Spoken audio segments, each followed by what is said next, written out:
Kwab, everyone. Welcome to the Liberating Truth African Consciousness Book Club and Study Group. As always, we are thrilled, we are excited, and we are overjoyed that you've taken time out of your busy schedules to be a part of our discussion today. Today, we have a very special program lined up, and so we're looking forward to it. And let me let's see if I can get this full screen again. This embedded video thing threw me off a little bit. 1 second. I guess it's not going back to full screen. It's weird, so I have to do it like this. So let's repeat our Anku Jasaneb, everyone. Anku Jasaneb. And you can, I know everyone is muted, so I won't be able to hear you say it, but we are invoking life, prosperity or vitality, and health to each and every one on this book club call, to ourselves, to our family, to our loved ones, to those within our circle of influence. We are invoking, this is part of our book club invocation, we are invoking life, vitality or prosperity, and health to each and every person.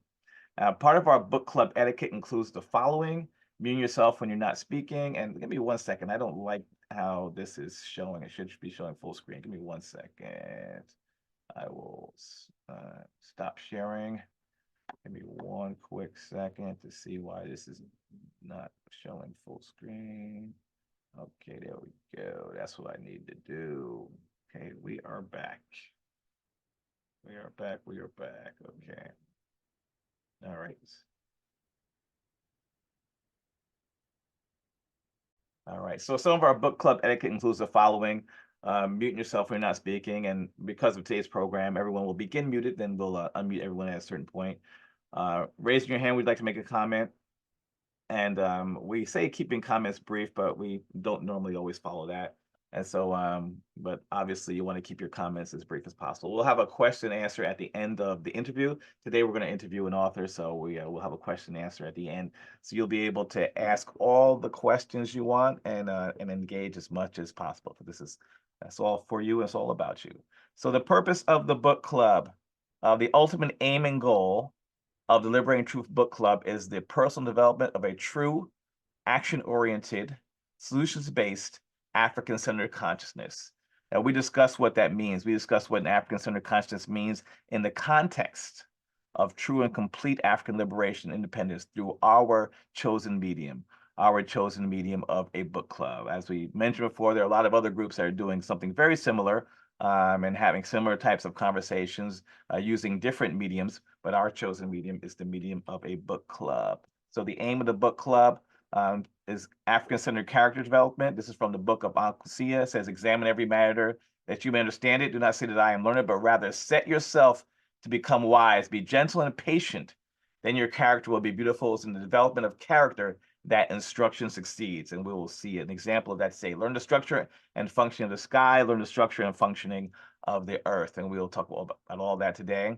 In terms of our actionable service, Amos Wilson said many years ago, if we don't convert what we discuss into something real, into something tangible, and something concrete, into something institutional, and what I added here, into increased true Black African global power, then the purpose of this series, the purpose of our getting together, the purpose of any of our discussions would be misguided, would have misfired. So the intention, despite the intellectual discussions we may get into, the intention is that what we do here turns into something real. We've seen real results, and we'll see some more real results of our discussion today. You're really in for an amazing treat today. I'm going to keep saying it over and over again. So who are we? Kwame Nkrumah said, I'm not African because I was born in Africa, because Africa was born in me. So we recognize and realize that first and foremost that we are an African people. That is our identity. We identify as Africans. We also recognize that we're Africans. We Africans are all we've got. There's no one coming to save us. We have to look out for ourselves. We have no friends. We must unify on a global scale. So we see this examples of that. How do we think? Amos Wilson said again that if we're not thinking in terms of global African nation, then I must say, frankly, you're not thinking seriously of being liberated. So in terms of our liberation as a people, we have to think in terms of global African nationhood. Part of that includes creating our own African-centered narrative, defining our own African-centered reality, and developing a new African-centered vocabulary. And that's what this slide is an example of. And if you notice, I am kind of going through these slides a little quick. This is kind of a scaled down version of our normal book club intro, but we want to get to our our guest, and really we're going to spend a lot of time talking to him. So what are our capabilities? Marcus Garvey said, "Up, you mighty race, you can accomplish what you will. You can accomplish what you will." So we realize that as a group, as a collective, that we are limitless, even individually, but as a collective, we are limitless. So we see that we are indeed starting to come together as a people, and that's very encouraging. This book club meets every first and third Sunday and Thursday of every month. So it might sound confusing, but this is our current schedule. This is our current schedule. So 2 Sundays and 2 Thursdays each month, the first and third Sunday and the first and third Thursday of each month. The book that we're going to talk about today, we're going to interview the author. It's called How to Align with Thy Superpower. If you recall, it was called Language Decoded at one point, and that name changed recently. And so the author will talk to us about this name change, and we're going to dig into it. It's going to be a lot of fun today.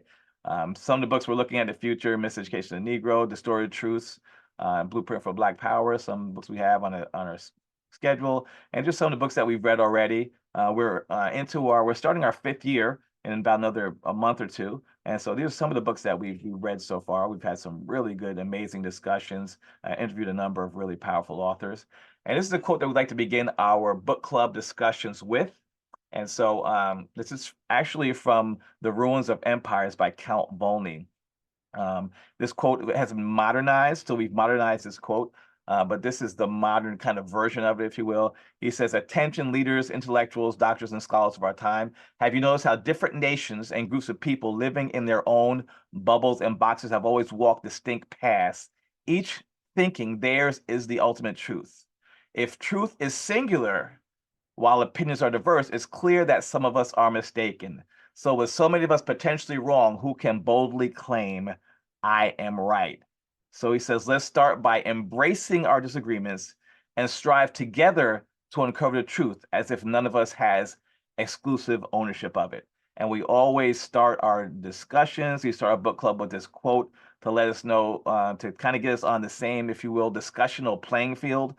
We recognize and realize that we're all coming from different backgrounds, different places, different areas, different education levels, all kinds of stuff.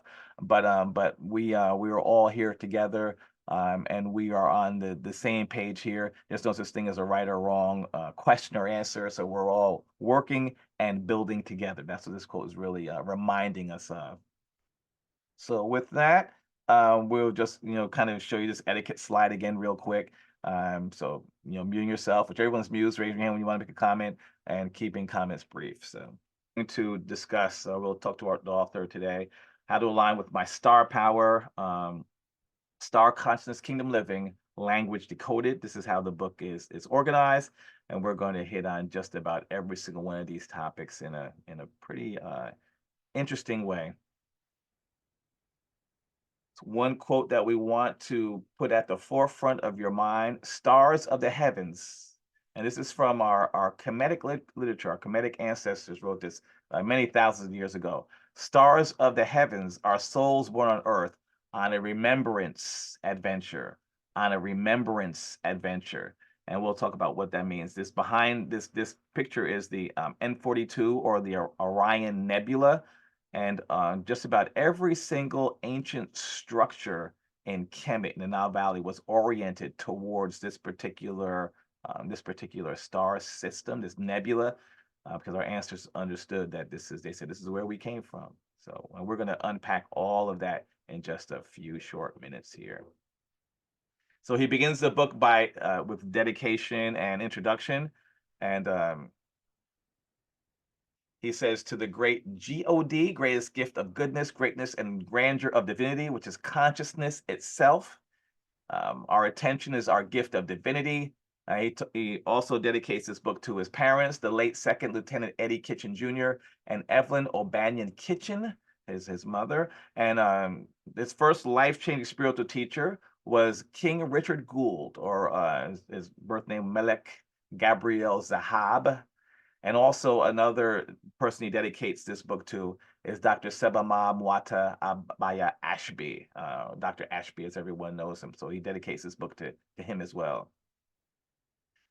And he says that this discovery of my divine alchemy, he says, introduced me to my inner pharmacy, which freed me from drug dependency. And he will unpack all of this in just a couple of short minutes here. And he said, Uja, greetings.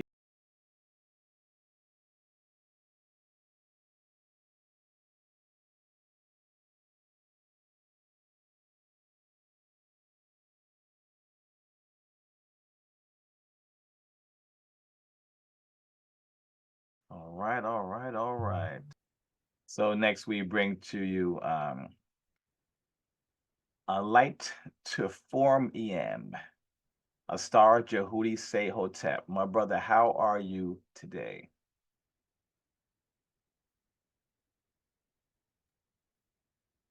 Uja, Uja, loving Uja. life, living love.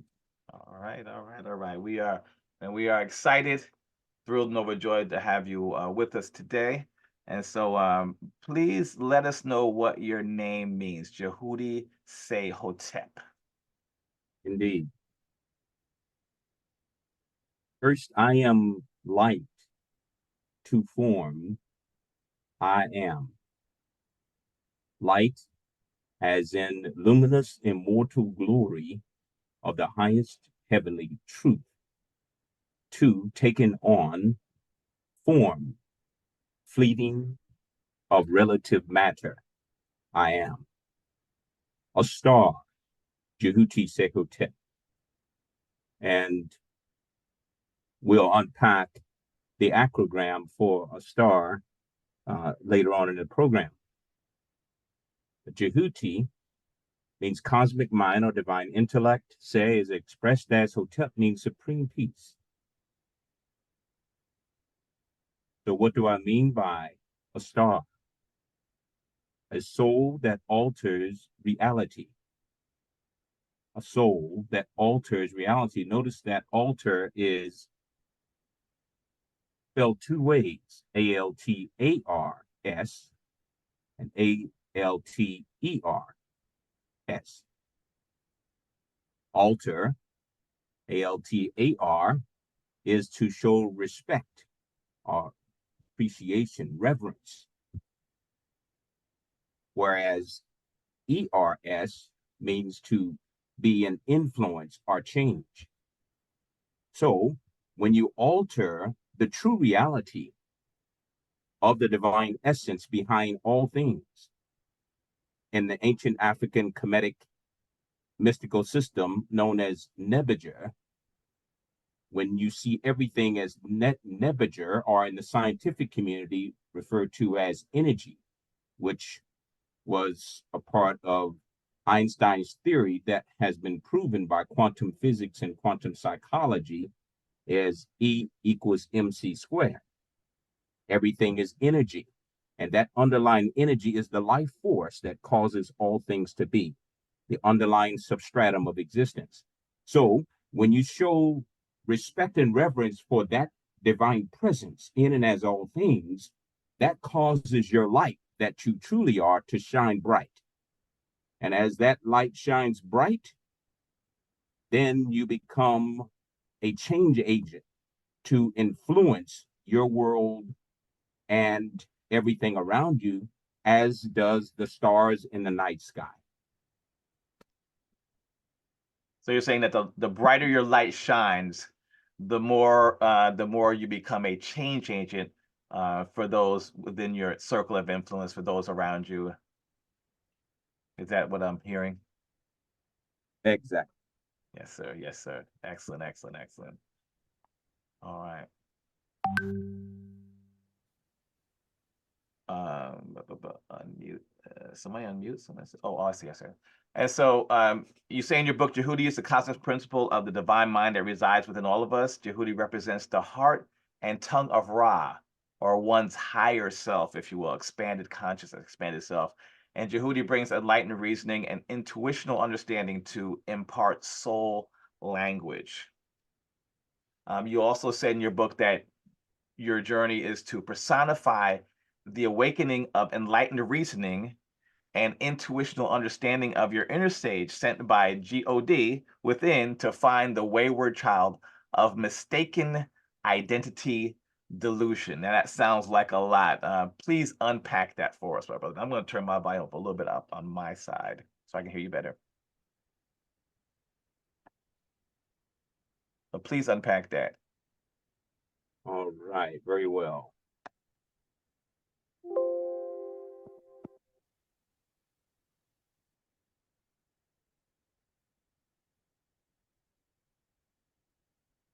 Okay, how is my visual? You look good, man. I see you. All right. Greetings to all. Indeed. All right. So let's go right into that. I'm thinking I might be for the effect to, let's see if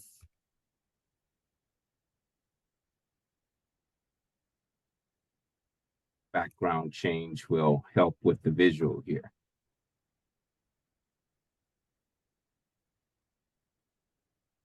All right. Here we go. All right. So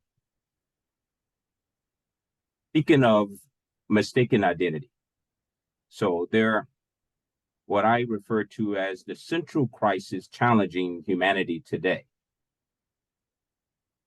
Two words, mistaken identity. And what I mean by that is that you have two choices. You either predominantly identify with yourself as the form that you see in the mirror, or you see my image going in and out here, or the consciousness of who you are, which is your immortal identity. So you have a choice of identifying with your immortality or your mortality. And that's what the journey of remembrance is all about. So, as the ancients taught, the stars of the heavens are in fact souls. What I say is, taking it further, born on earth on a forgotten quest of remembrance. And every person and situation that we encounter are self-created clues to remind us of who we really are in that journey of remembrance.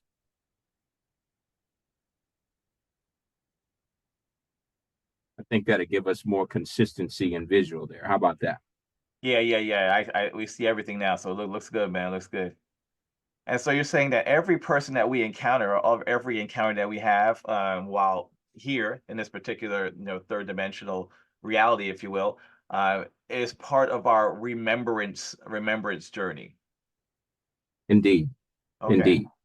Okay. And self-created. So when you think about the fact that in your true essence of identity as everything and all, you are what I refer to as triple I, double E. Those are initials in this case, are acronyms for infinite, which means you're limitless beyond space, extent, or size. Immortal, which means you live forever. Immeasurable means you're too large, too extensive to measure. And the double E is eternal, which means you are lasting and existing forever without ending or beginning. And the last E is energy, which represents the origin of everything. So everything and all has and is everything and all. So what else is there to do except to challenge itself to become finite in a three-dimensional holographic realm and realize its infinitude in that illusory form?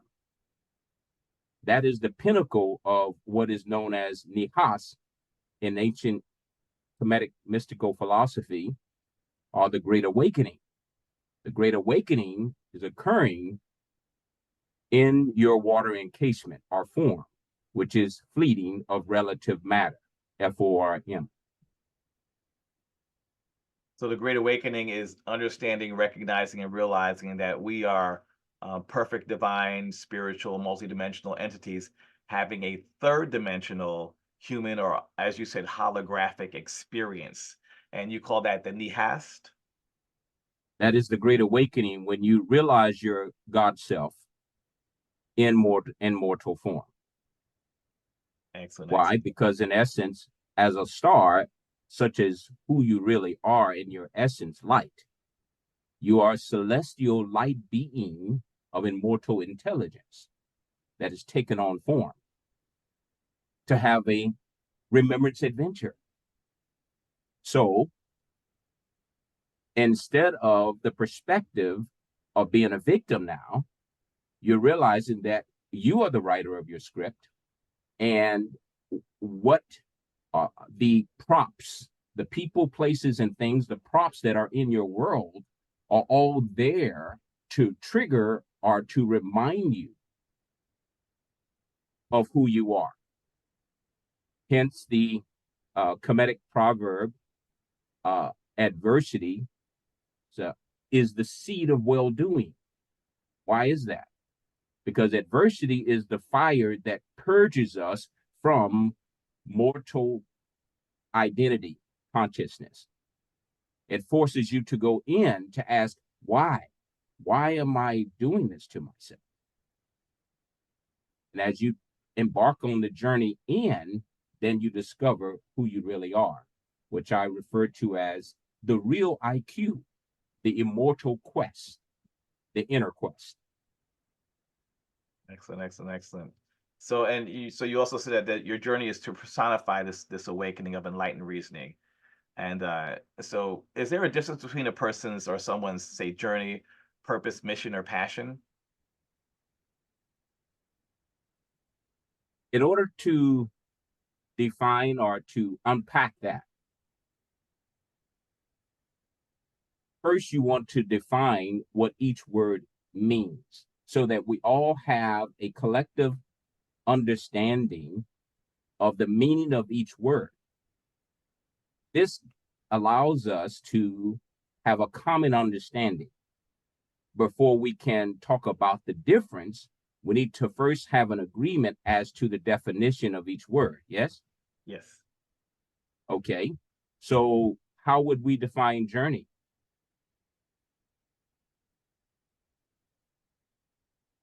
How would we define journey? Let's get the dictionary definition of journey so that we all have a common understanding, right?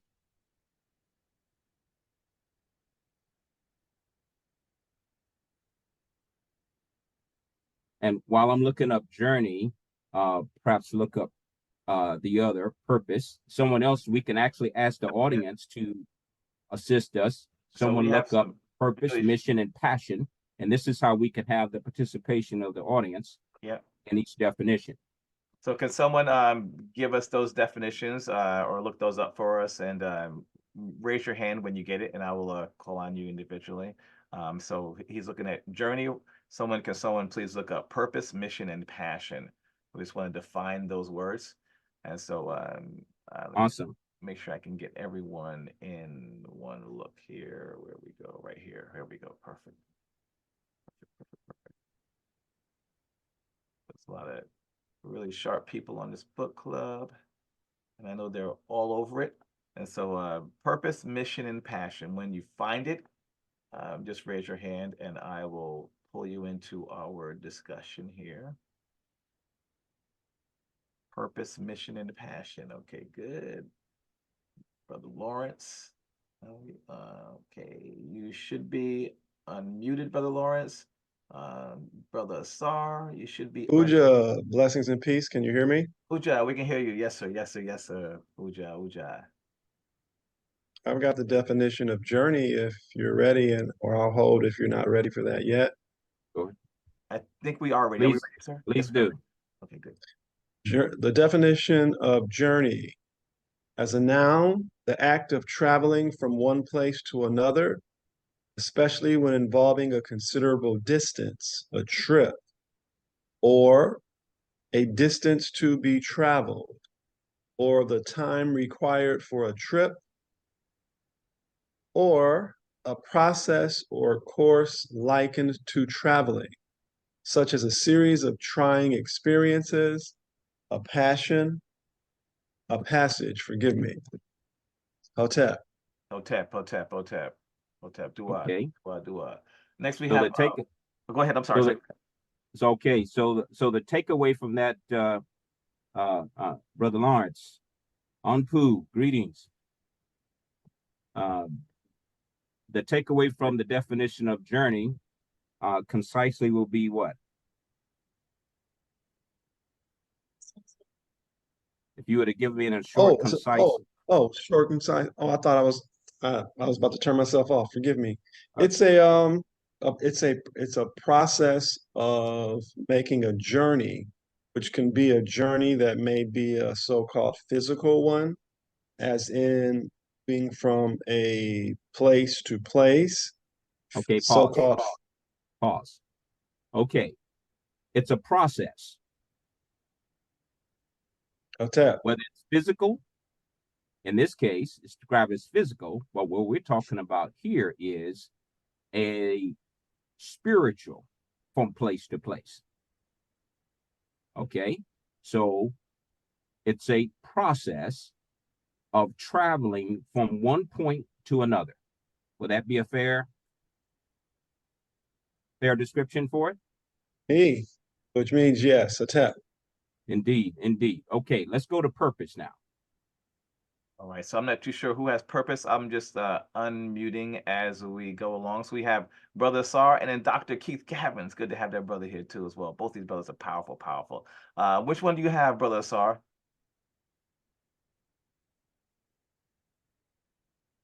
And you should. Hotep, brother. Yes, sir.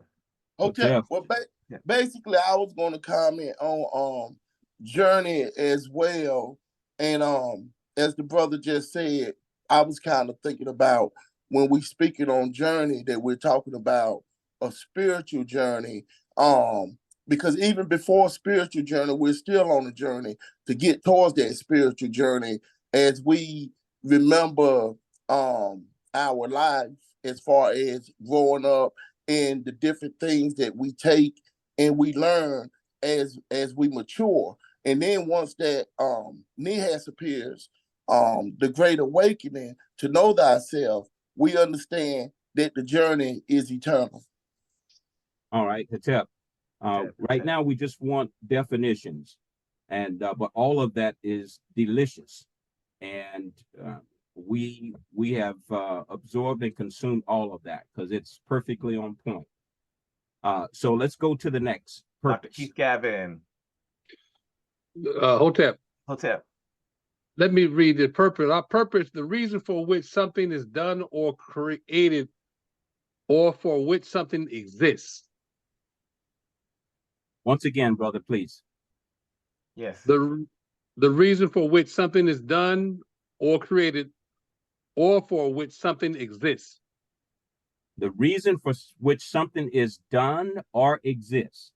Or created, or for which something exists. Okay.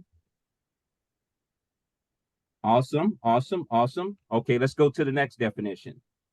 Mission. If no one has, I don't see any more hands, so I have here an important assignment carried out for political, religious, or commercial purposes, typically involving travel. That's what it says a mission is. An important assignment carried out. An important assignment carried out. All right. This is awesome. Yeah. And okay. If no one has passion. If no one has passion, passion says. I got passion. Okay, good. Go ahead. Strong and barely controllable emotion. Strong and barely controllable emotion. And barely controllable. Interesting. barely controllable emotions. Right. Okay, strong and barely controllable emotions. All right. Okay. All right. So now, is that the only definition for passion? No, they got several. A state of outburst of strong emotion, A state of what? a state of outburst or of strong emotion. A state of outburst or strong emotion is passion. Or Okay. a state of, or outburst of strong emotion. Okay. A state or outburst of strong No, emotion. a state. No. I'm sorry. A state or outburst of strong emotion. In other words, your passion tells to you what you really know of. You have a passion, you can write something. You can't write a dissertation if you don't have a passion.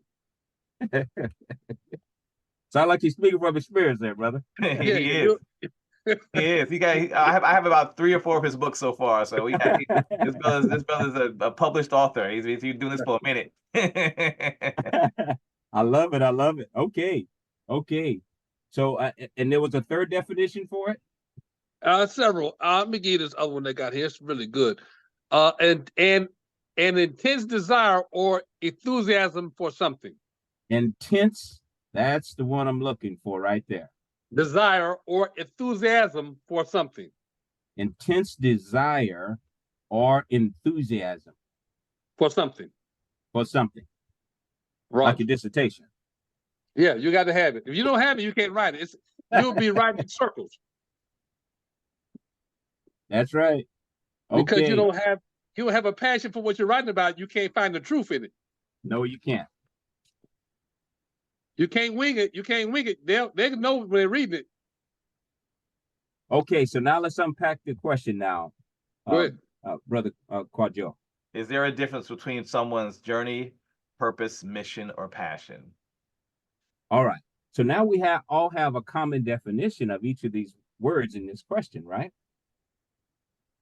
So the first is a process from point to point.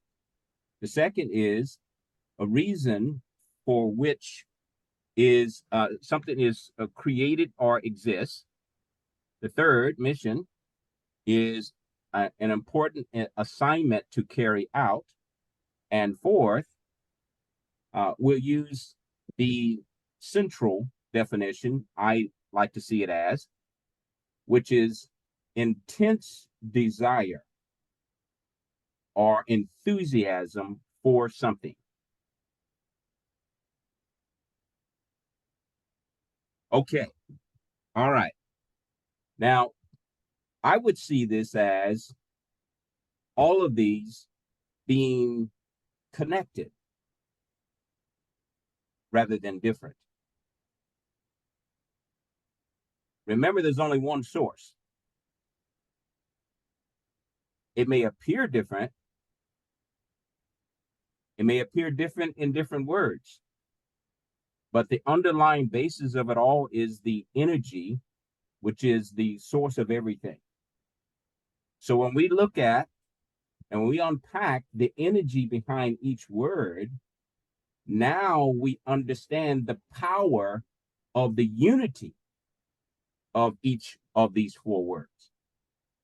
And the power of it is, as our dear brother here, Keith, shared with us, everything begins with passion.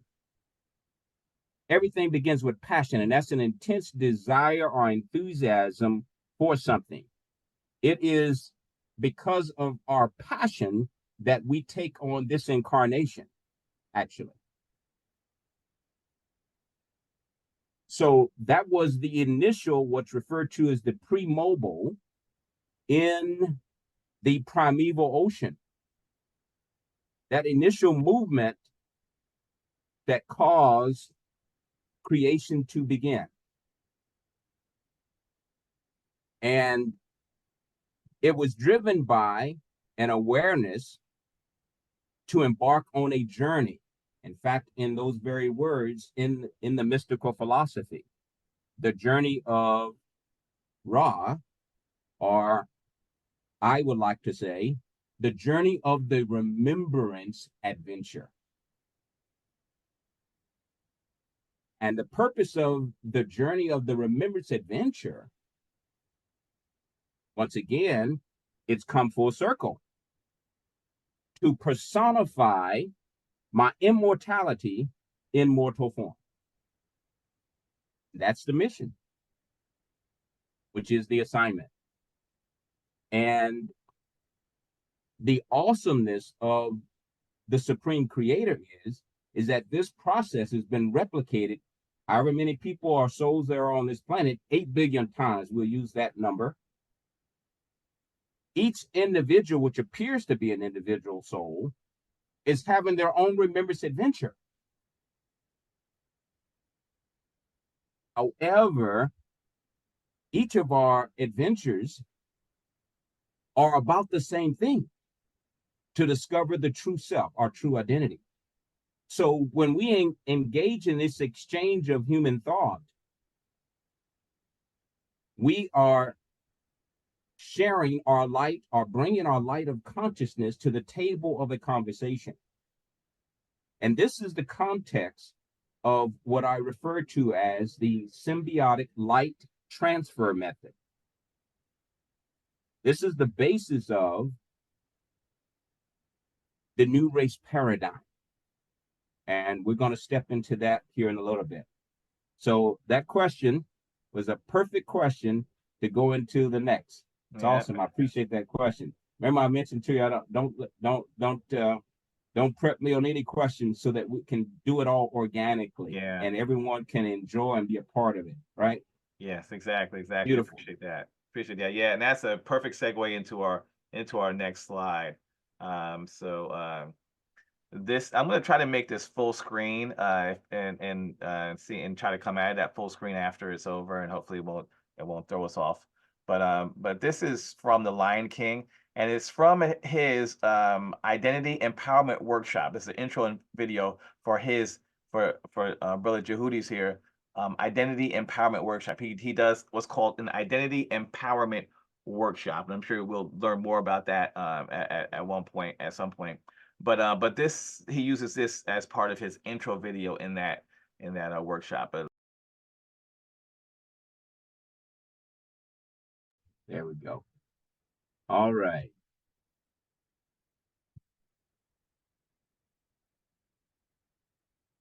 So I first introduced this introductory video for the Lion King Identity Empowerment is to provide a scene analysis of little Simba's journey of remembrance of his true identity, where Simba had adopted a mistaken identity. In fact, Simba, as a lion, carnivore, actually became an herbivore, and he began to take on the identity of the two characters in the movie that gave him a mantra, Hakuna Matata. But what I like to share here is that what appears to be is not is at all. Little Simba is actually the journey of the soul, remembering who you are. So that, in effect, is in the journey of the aSTARian resurrection. And for those that like to get more familiar with what I mean by that, it's the Redeemer in you. And it is that aspiration to discover who you really are. That's what little Simba represents. But he's forgotten his higher self. He's telling the wise Wafiki, who in this case is none other than his cosmic mind projected outside of him, are also known as Djehuty. So the wise Wafiki is Djehuty, And he's giving him guidance and saying, when little Simba says, my higher self or my father, he's dead. No, he's inside of you. I'll show you where he is. And so the story continues. Any particular questions more? There's a lot more to unpack, but that's the general analogy of what is taking place there.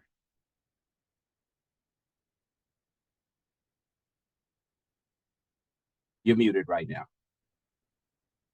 I sure am muted. Yeah, I said excellent, excellent, excellent. That's really, really powerful, and it's a great illustration. So out when he had no clue who he was doing things that were not indicative of his particular nature in the 3D, right? Right. But so he had to come to the knowledge of self, and that happened through seeing his cosmic mind, if you will, through the character of Rafiki, or who we know as Djehuty, who is also a part of our divine nature, if you will, and that led him to realize and recognize who he truly was. And then once he recognized who he truly was, he understood that knowledge of self. Then he was able to begin his journey, if you will. And one of the key factor there is how that video closed. And you'll notice that the video closed when he went from the pool and he saw that the image that he thought was, oh, that's just my reflection. And then he said, look closer. And then he began to see a clear image of the strength and the power of his father as himself. Excellent. The higher self, right? And looking closer is the journey of involution as opposed to evolution. The involutionary journey is what I refer to as the inner quest, the real IQ, the immortal quest of remembrance. And that's what the journey of remembrance is about. So as the slide, as it closes, this little video clip, he runs off to, he's hearing now the consciousness of his higher self in the coming out of the clouds now. So it's gone from the visual image, which is nothing but a holographic projection, and now he's hearing his higher self coming from a higher place. Notice it's coming from the stars. Yeah. It's coming from the stars of the heavens. That consciousness. The stars point us to our origin of creation, where the expression of the souls emanate. Nice. And we'll talk about that in our next upcoming video clip. It's going to be really powerful. Nice. In my opening quote, it says learn the structure and functioning of the sky, of the earth, learn the structure and functioning of the sky. And so he's learning the structure and functioning of the earth by looking at a reflection of himself, which is really, seeing his father. And then he looks up and he sees that image again. So we do have a question here. Okay, brother Heru, Hotep, I just you should be able to unmute now. Hotep. Everyone, can you all hear me all right? Okay. Yep, we can hear you. Yeah, can you all hear me? Yeah, yep. Okay, great. Hey, what's up, everyone? So it's so interesting because this movie actually did come out the year I was born, and this is one of the first movies I watched as a child. And I can tell you from the rip, everything about that movie is from, obviously it was inspired by the story of Peru set in aSTAR. And I just love every bit of it. And the point is, like, they actually chose Kiswahili for the names and, as in the theme of the movie, which is perfect because Kiswahili is a very obviously is an African-centered dialect, and this is one of the older dialects in East Africa. So I love all of that. And one of the main messages I've gotten from this movie is once Simba came into recognition of who he was, he no longer had to run from who he was. Because once his father was killed by his uncle Scar, or should we say Set, and he ran off from the throne, and his uncle was able to claim his rightful throne. Once he recognized who he was, he immediately, without any questions, he ran right back to the throne to reclaim the throne to fight his uncle without any hesitation. And that is very important because it shows you that once you come into knowledge of who you are, as cliche as it sounds, because everyone's always talking about knowledge of self, so on and so forth, but it really is very powerful because once you reclaim your throne and once you reclaim your higher self of who you are, you're not going to take nothing from nobody. So he was no longer weak. He was no longer living off the land. He reclaimed the land, and now he owns the land. And when he was willing to fight his uncle head on to reclaim his throne, his rightful throne, that's very important because if he never came into recognition of who he was, he would have been out there singing and dancing with a meerkat and a warthog, his natural prey. But once he reclaimed the throne, he was able to, have authority again and take a search and reclaim who he was always was. I love that aspect of the movie. Down to the names as well, because Simba means lion in Swahili. Scar, obvious. Kubu is the name of his uncle's nephew, which actually meant Scar as well. Kira, I believe, meant princess in Kiswahili. Yeah, that's his woman would be considered Het Haru. That was the girl that he's always was seen with in the movie. But everything about the movie was very, very important. The knowledge of self always rules supreme. That's all I have to say. Excellent. Yeah. So when you're fresh from Kenya, you understand all that stuff and you could spit out all that Kiswahili, right? So we appreciate you, my brother. And he's a young man, brother Djehuty. He's about brother Haru's what 28, I believe, 28, 29, somewhere around there. And so a young man, but with a really good knowledge of all these concepts. And I like the point he made that when you don't have that knowledge of self, you're obviously operating and expending energy, doing things that are not indicative of who you are or are not going to, get you on the path that you need to be on. And so once that knowledge of self comes, then you can go reclaim your spiritual throne, whatever that throne is. You can go reclaim it and then become the person that you set yourself here to be. And so that's the important part of it as well. So man, we appreciate that. Really appreciate that. Indeed. So let's move to the next slide here. Let's see if it's gonna do this. So here we go. Good. So the next section of the book, you talk about acronyms versus acrograms, and you explained what all that means. An acronym being an abbreviation for something that's pronounced as a word, like NASA, which stands for National Aeronautics and Space Administration, and an acrogram using a pre-existing word and assigning words to each letter of that pre-existing dictionary word. And so your example here was star, and S, soul that alters reality. So you broke down the difference between an acronym and acrogram, and now we're going to look at this at least star portion in this next video coming up. And so let me see. I'm going to try to make this full screen as well. Okay, so the director of this research team of astronomers, he said, we are lucky if we understand 4%. He said, we're lucky if we understand 4% of this dark matter of the universe. We're lucky if we understand 4%. Okay. And I put a note there in the chat that the dark matter is representative of in Kemetic mysticism as the goddess Nut.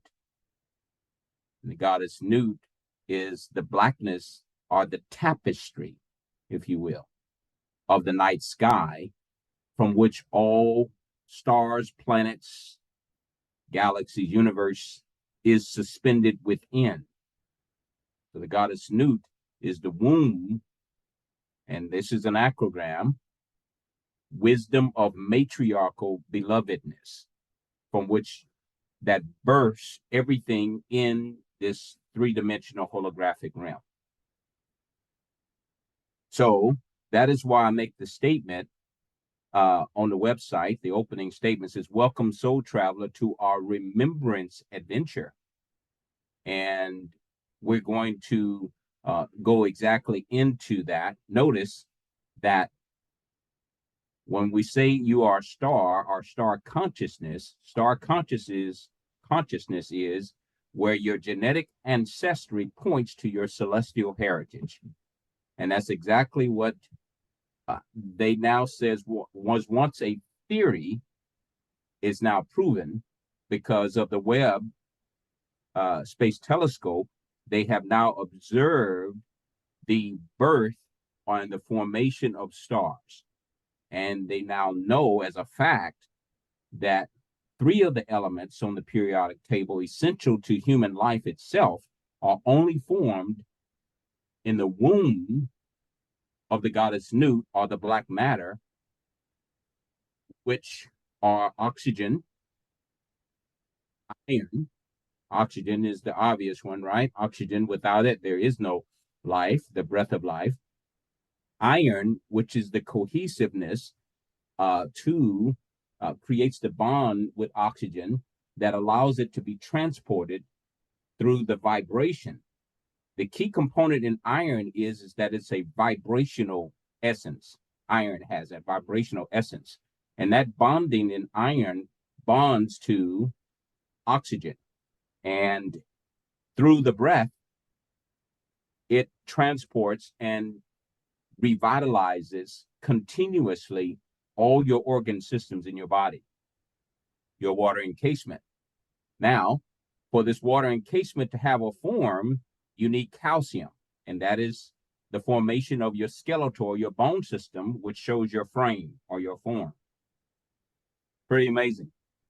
So you are literally and figuratively, or you are literally, as in physically, figuratively, one might say, but the other term is metaphysically, because the origin of the stars, we're going to step into now. Well, where do they come from? And we just talked about the black matter, right? And that's another acrogram. The womb, which the astrophysicists call the black hole. And now they know there are infinite number of black holes in the universe. Okay. And the black in acrogramography, I have defined as the base language. Black is the base language of abundant creative knowledge. That's the black. That's the black matter. The base language of abundant creative knowledge. Yes. Yes. That is the impetus to everything that is the blackness. And that's why I say often that you got to go black to get back to who you are. And the black is literally and figuratively. The black is the inner journey. When you close your eyes, you go into black. And you turn off this 3-dimensional hologram realm. And now you go in the inner journey, the inner quest, in the blackness, in order to get in touch with the consciousness of who you really are. And when you tap into that, you connect, you navigate through to, by way of the light and the sound in your meditative practice, whatever it may be. The combatants have the oldest known meditation practice known as the glorious light meditation of light and sound. And that particular practice enables you to tap into the womb of the creator or life force. Womb, wisdom of matriarchal belovedness. Why? Because what we will discover is that everything is birthed out of love itself. And love is the source energy of all that is and ever will be. So the black hole is the womb of matriarchal wisdom, of matriarchal belovedness, the source energy that causes everything to be. Nice. Wow. So you then, in the same section of acronyms versus acrograms, you talk about how you use these to spell distortions that limit our perceptions and cause disempowering beliefs of mistaken identity. You also talk about how those limiting thoughts block our perception of a higher reality and universal truths, as you just mentioned. And then you said, once we realize our universal truths, our present limiting perception of reality is then altered. So right now we have a limited perception of reality, but once we embrace these universal truths, we realize them and we recognize them, then our limiting perception of reality is altered, and we now begin to see things on that larger, bigger, and grander scale that we should see them on. And you said one of your main objectives for using these acrograms is to inspire that expansion beyond one's current belief system. He wants us to remember our real us, our real you, of who am I, why am I here, and where am I going from here. And ultimately, we are to know ourselves. Ultimately, it's the knowledge of self that we are seeking. And then you call that, as you just mentioned, black star consciousness. So can you break down black star consciousness for us? Indeed. So we've touched on that, of course, in providing the excerpt from The Lion King and the excerpt from the 60-minute interview. So they acknowledge that they don't know. They acknowledge they don't know. But what they've also acknowledged is that there is more black than there is anything else. And we'll be lucky if we understand 4% of it, of this blackness. Again, the black is like in the old days, you know, we had the blackboard, and you use white chalk on the blackboard to make it visible. The blackboard represents the black matter from which all things are suspended in, are created from. The white chalk simply represents the emanation of that, or projection of that. So when you make the markings and begin your creation, whatever it is, it's appearing on the black matter, but it is not the black matter itself in its essence. So the black is the base language. Now, let's tap into what I mean by base language, because there's only one, and that is the universal sound. That universal sound is the base language of vibration and sound that causes everything to be. Now, the Eastern Indian adaptation of this universal sound is Om. However, after further examination and research, we find that on the temple walls in modern Egypt today, that it derived from an earlier representation of the universal sound that we understand to be A-U-M, And when you distinguish between and Om, you can feel the difference in the vibrational energy in your first eye center. Try that even for yourselves there while you're on mute. Just for a moment, just try Om.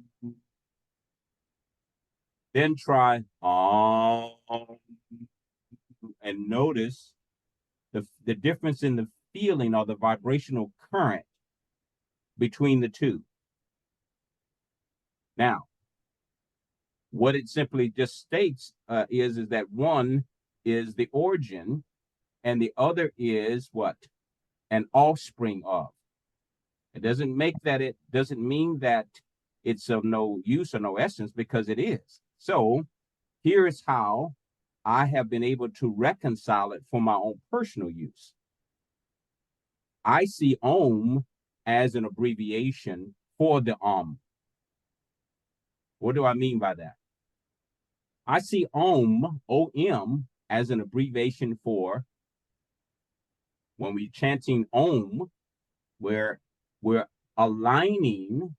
This is how you're now beginning to align with your star power, because you're tapping into the origin of everything, the womb from which stars come from. And when you align with that vibrational current or energy, Now you're tapping into the power that creates stars and the universe. That's how you align with your star power. So Om, O-M, is the abbreviation in my description of Omni. Omni what? Omni means one. Omni what? Omnipresence, omnipotent, omniscient. So you're tapping into the omnipresent, which is everywhere present. You're tapping into the omniscient, which is all-knowing.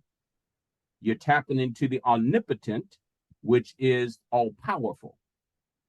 Now, so you're chanting Om, which leads you into the path of which now becomes an acrogram.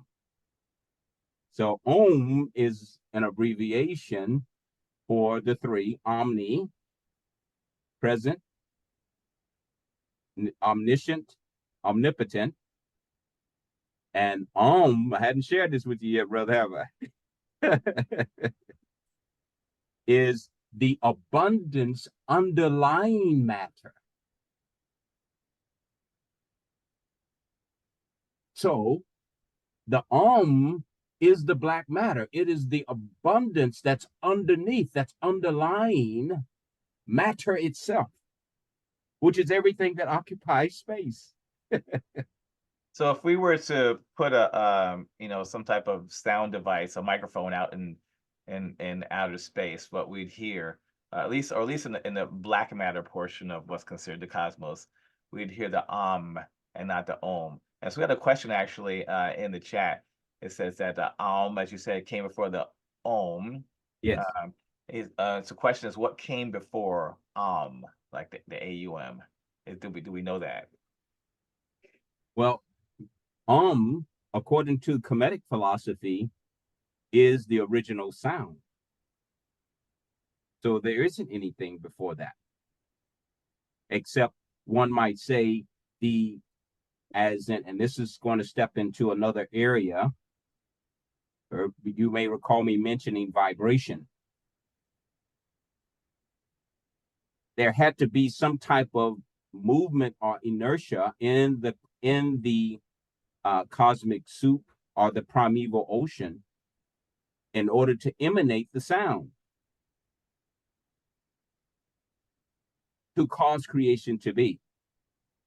So if someone says, well, what happened, what came before then, it obviously was no sound, but there had to be movement, because by the principles of Djehuty, which is something we'll introduce but not take a deep dive into, but there are 7 principles of the cosmic mind, which in order to see and understand your life experience through the lens, and I'm just going to kind of play with this now, brother, since now that question has come up, like I did yesterday when we were doing the tech rehearsal. Give me a moment here. Let's see if I can play with this for a moment. Okay. I'm going to just turn this filter on real quick and put on these 3-dimensional goggles. Can we all see those goggles? Okay. All right. So if we want to see and experience our journey, our remembrance adventure in the way of the cosmic mind or the divine intellect, which is labeled as Djehuty, which is resident in every soul, it begins with the 7 principles of Djehuty, which I also call the elemental constructs or the architectural constructs of the divine mind. And there's 7 of them. Well, in this case, one in particular is vibration,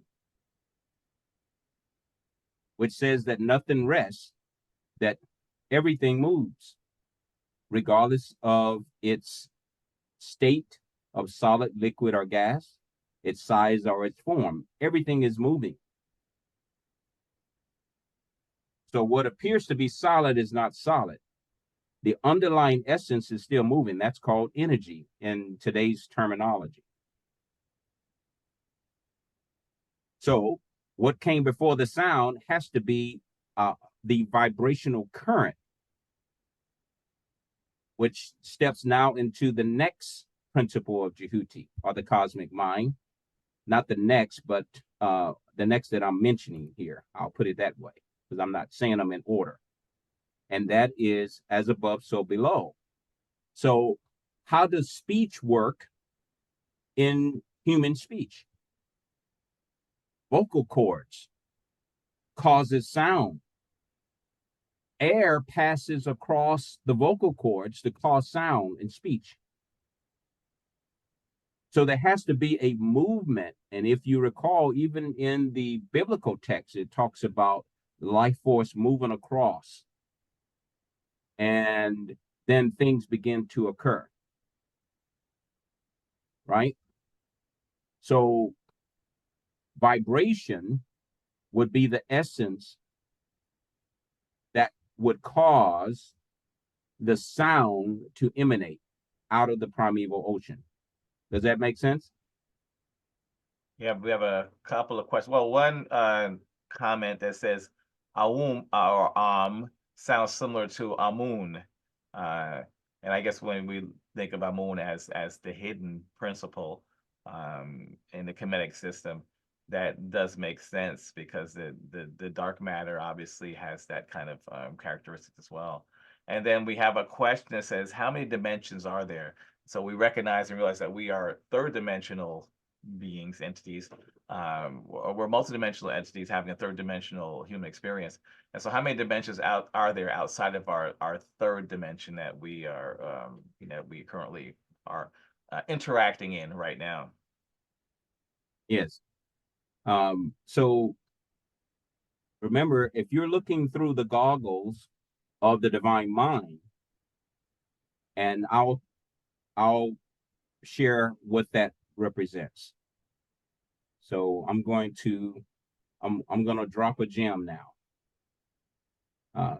This is what is upcoming in my next. In this case, it's just going to be a very small pamphlet that I'm calling the Code of Consciousness. Okay, so this is a precursor to me dropping that, because what's key is that we understand the code that helps us to remember to view life through this three-dimensional God goggles, if you will. How do I see life? Do I want to see life as a mortal or as immortal?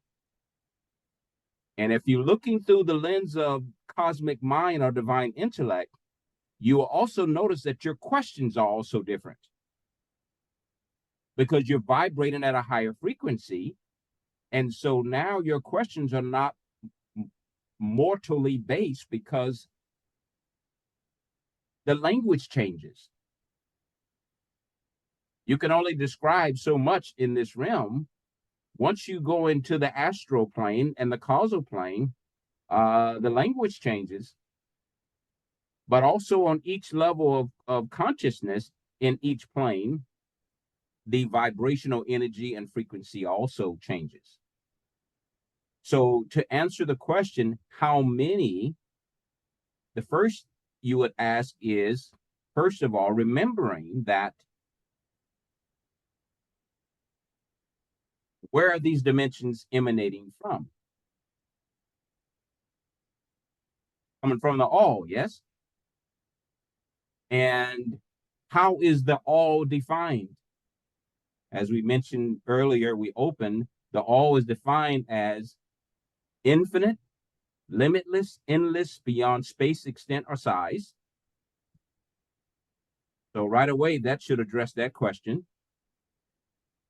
Limitless, endless, beyond space, extent, or size. That means then when you say how many dimensions are there, if the supreme being, the self, is infinite, If the supreme being is in fact immortal, lives forever, immeasurable, the third I, then there is no such thing as how many. And the last two are E's: eternal, lasting and existing forever without beginning or ending, energy. So when you use that framework or lens, now you ask different questions now.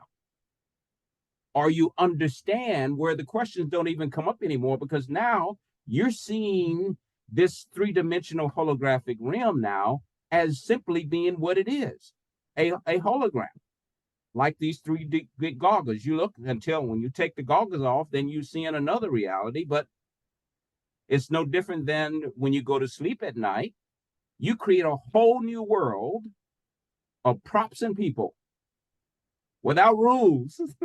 Because you can fly in and out, people can fly in and out, change colors, and all kind of crazy stuff. But when you come out of the dream state and you enter into this realm, now you're in another reality. They are infinite, is the answer. It has to mirror the infinitude of the creator itself. So that's the answer to that question. Wow. Excellent, excellent, excellent, excellent. Yeah. So when you thinking outside of this third dimensional reality, then that thinking becomes limitless, because you recognize and realize you're dealing with a cosmic or conscious reality that is indeed limitless. And so there's no limit to. That's why I always say that we are multidimensional entities. I don't say fourth, fifth, sixth. I say multidimensional, because there's no limit to how many dimensions we can occupy, have the potential to occupy outside of this third dimensional reality. As you mentioned, when we're in a dream state, we're jumping in and out of all these dimensions. When we're in that really deep meditative state, we're jumping in and out of all these different dimensions. When we close our eyes, I use this over my eyes when I meditate, so I can actually, it's actually completely dark, and I can open up my eyes because there's like holes inside of this thing. It's the mindfold, and so you're going black. Yeah, exactly. You're going black. black to get back to who you are. Yeah. Powerful, powerful, powerful. So let's move on to the next slide. So and then we're gonna I'm some of these things I think you've already covered. So we're just Sure. gonna kind of fly past this stuff. Stars are symbols of divinity, excellence, and mastery. And so I like to begin here after your explanation with a moment of reflection and a song that speaks to this. And I have it queued up if you don't have it on your side. I don't. So please let it roll from your side. Okay, go ahead and if you would enable my screen share. Okay. Let me do that. Screen share. And okay, good. You got it. All right, now go ahead with your explanation while I get this queued up.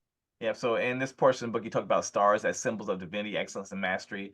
And you mentioned that stars are used in almost every single aspect of our lives to refer to the best thing. So obviously from kindergarten, when you do something really good, you get a star. They'll put a star on your paper or something. So that's a symbol of excellence. The highest level that can be obtained in military, in the army, is a star, as a general. The general's a star. So 5 stars means you're like the top general, right? As this is what you were talking about in this section of your book, in terms of stars being symbols of divinity, stars being symbols of excellence, and stars being symbols of mastery. So go ahead.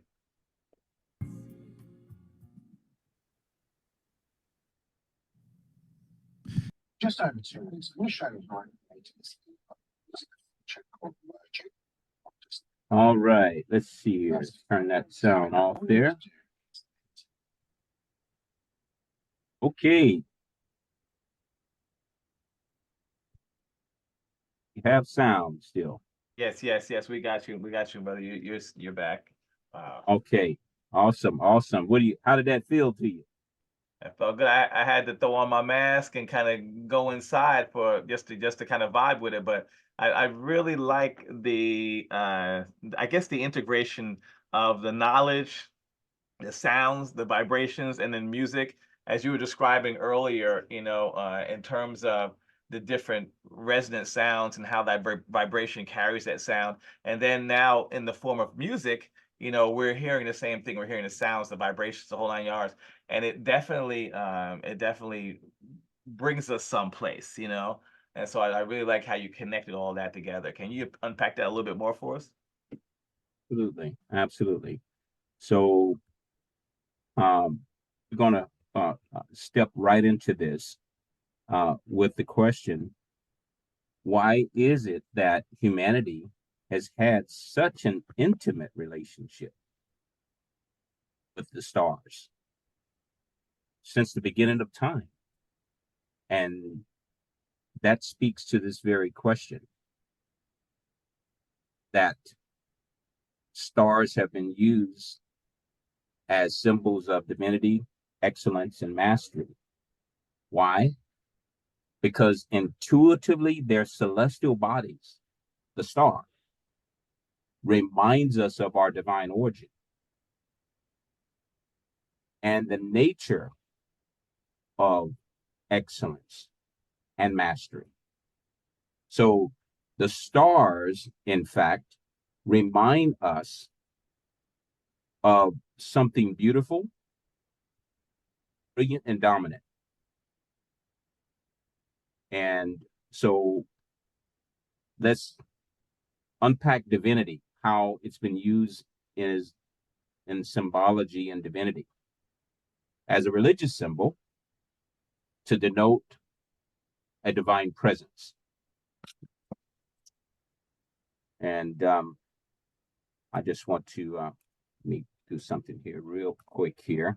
And while you're doing that, I just wanted to, it's about 11:57 right now.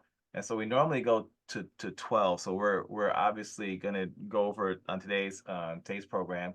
I just wanted to make everyone aware of that we will need to go over a few minutes today.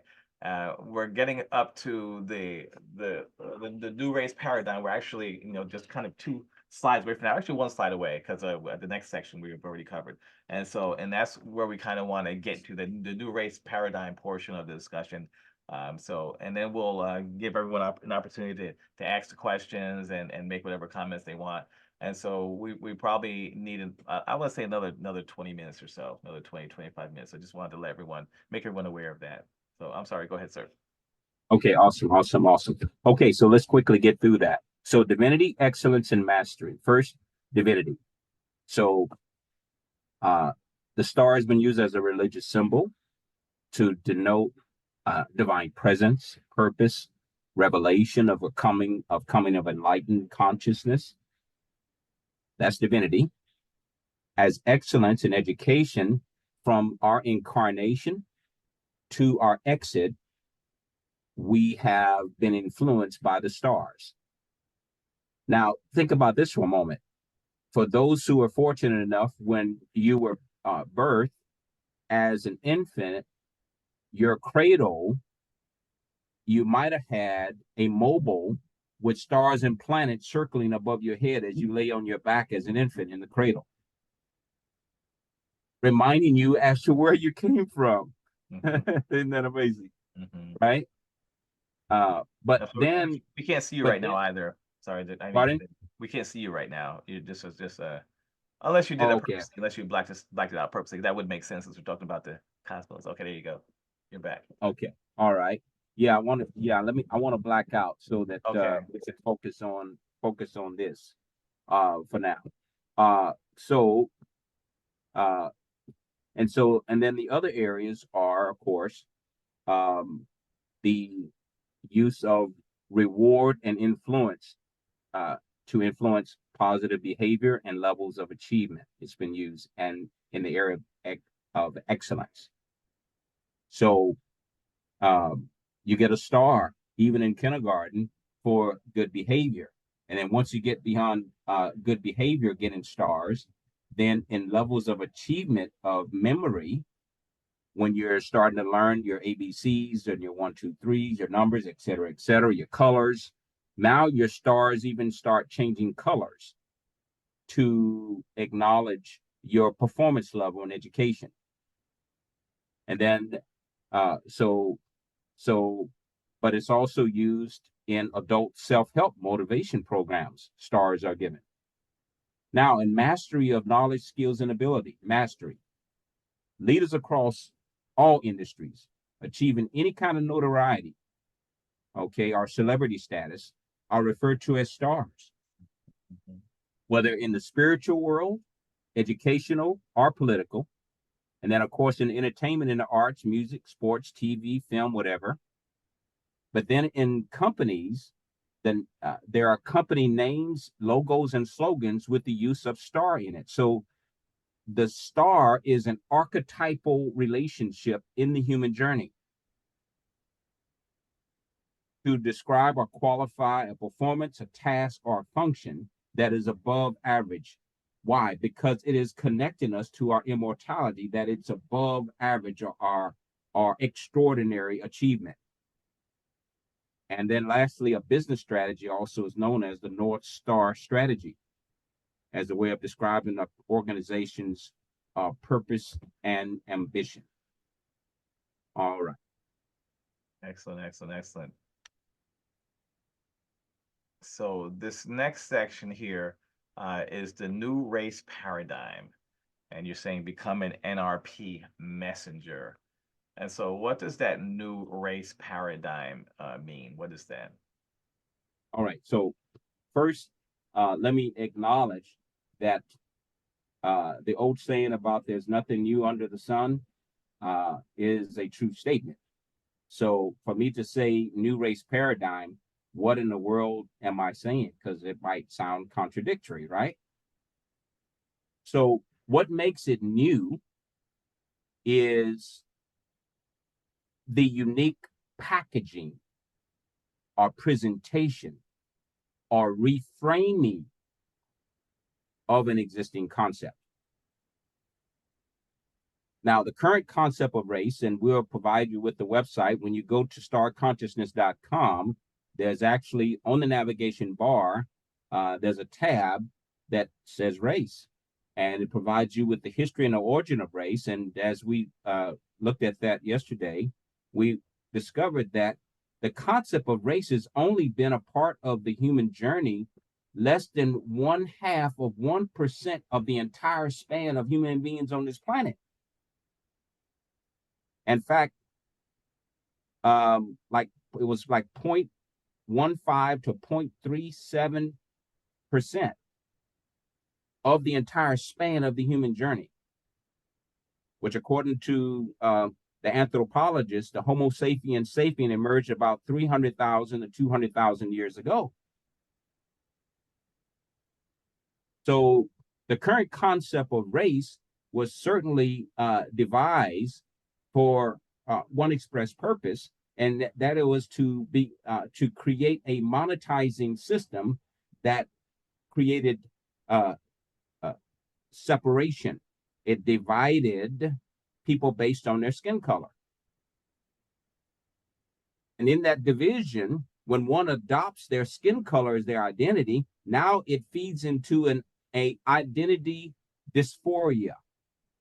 Because now you're identifying with the image in the mirror rather than the consciousness that's animating that image. So the current concept of race is by design to disempower you or to delude and confuse, disorient your perception of your true identity. So a new race paradigm would mean that it has to be something other than that. If this is an invention, a modern invention at that, if you buy into this concept, then you're playing by the creators of the rules of this concept. If you want to align with your star power, then you must identify with the source energy, INNERGY, that animates the form you see in the image you see in the mirror. So race is now become an acrogram as a way for you to align with your star power. Race now is RACE, respect, which is at the core or the heart of the human experience of what we all desire in a relationship is respect, is it not? A is appreciation. Don't we all want to be appreciated? C is compassion, which is at the core of the journey of remembrance. And E, through compassion, you become empowered. So the new race paradigm is compassionate empowerment. And we're going to get into what I mean by compassionate empowerment through respect and appreciation. First, toward oneself and others, that I define as souling, S-O-U-L-I-N, souling. And souling enables you or reminds you to love and forgive yourself. That is the self-compassion. The new race paradigm first begins with you, the man in the mirror, the woman in the mirror. That's where it begins. Showing compassion toward yourself, realizing now that you're not a victim and that your current condition is an invention of your own, and what appears to be challenges in your life were written there by your karmic residue of past lives to get you to this point, to challenge you to awaken who you really are. By the fire of adversity, to purge or burn away the ignorance of your true identity, which is the cause of pervasive ignorance on this planet. So, what is the new race paradigm? First and foremost, in one word, it is souling. Souling meaning what? It is to show compassion towards oneself.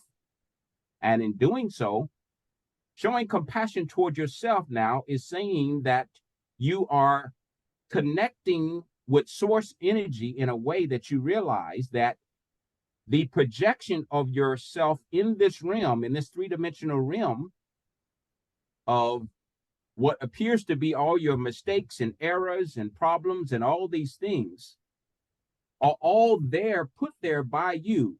Those all create tragedies and traumas. But what you didn't know until what I'm reframing for you is that those actually are gifts to put you in a place of triumph. Because now your so-called tragedies and triumphs become a footstool that propel you into higher levels of consciousness now. Why? Because you no longer see yourself as a victim. You see that as a way to propel you into your true stardom. Uh-oh, another acrogram. And here's what stardom is. You already know what star is. Soul that alters reality. So what does the DOM stand for? The DOM stands for, in star consciousness, is when now you are the star of your own life story. You're no longer the supporting cast member. You now have stepped in and you are owning your life as being the creator of it. And you're taking accountability for everything that is in your realm. That is the difference. So, as you're souling through whatever spiritual practice you have adopted, or whatever method of meditation where you go black to get back to who you are, to source energy identity, versus the old paradigm of race where you have been disoriented to accept and adopt a concept that you're this physical image in the mirror, which we all know that you're born into this world in this form, but you're going to all leave. We're all going to transition out of these bodies like a beautiful flower blooms. It one day withers away. But as the flower is withering away, the life force has a perpetual cycle of life. And even as the flower, when it reaches its prime of beauty, when it's in the cycle of dissolving, the petals fall and fertilize the soil and seed it again so that the life continues and gives birth to another flower again. And that is your incarnation from one lifetime to the next. Why? Because you are infinite, internal, immeasurable energy. That's who you really are. You are the life force that animates the body, the form. So where am I going with this? Becoming an NRP messenger means that you have adopted the path of the new race paradigm of first and foremost showing compassion toward yourself and towards others. When you learn, as Whitney Houston sang about, that's the song next coming up, the greatest love of all is learning to love yourself. Can you love someone else if you don't love yourself first? Ultimately, the only thing that exists is the self. And that's why you must go in the real IQ, the inner quest, the immortal quest, so that you can convert what you have from one perspective perceived as experiences of victimhood, of tragedies and triumphs, now as gifts of gold of your immortal empowerment. Why? Because with the shift of perspective, now you see that you put these tragedies and triumphs in your life as ways to push you inward to ask the question why, so that you can expand and awaken to your true identity, your immortal identity of source energy, the life force of all that is and ever will be. So I really, man, I'm really digging this and feeling this, man. So we put the tragedies, the pain, the struggles, the trauma in our lives purposely so that we can now look deeper inside of ourselves as a result of these pains and struggles and tragedies that we are experiencing here in this third dimension. So we've done that so that we can now look deeper within ourselves and understand more and understand more, inner engineer our multidimensional divine entities, ourselves. You got it, brother. You got it. You got it. Now, and this is microcosmically and macrocosmically true in this temporary dimensional reality. Okay? So that means the pain and the suffering and the anguish that every human being experiences is only because of our perspective of mistaken identity. That's what causes the pain, suffering, and anguish. But if you reframe it, you understand it differently now. Why do you understand it differently now?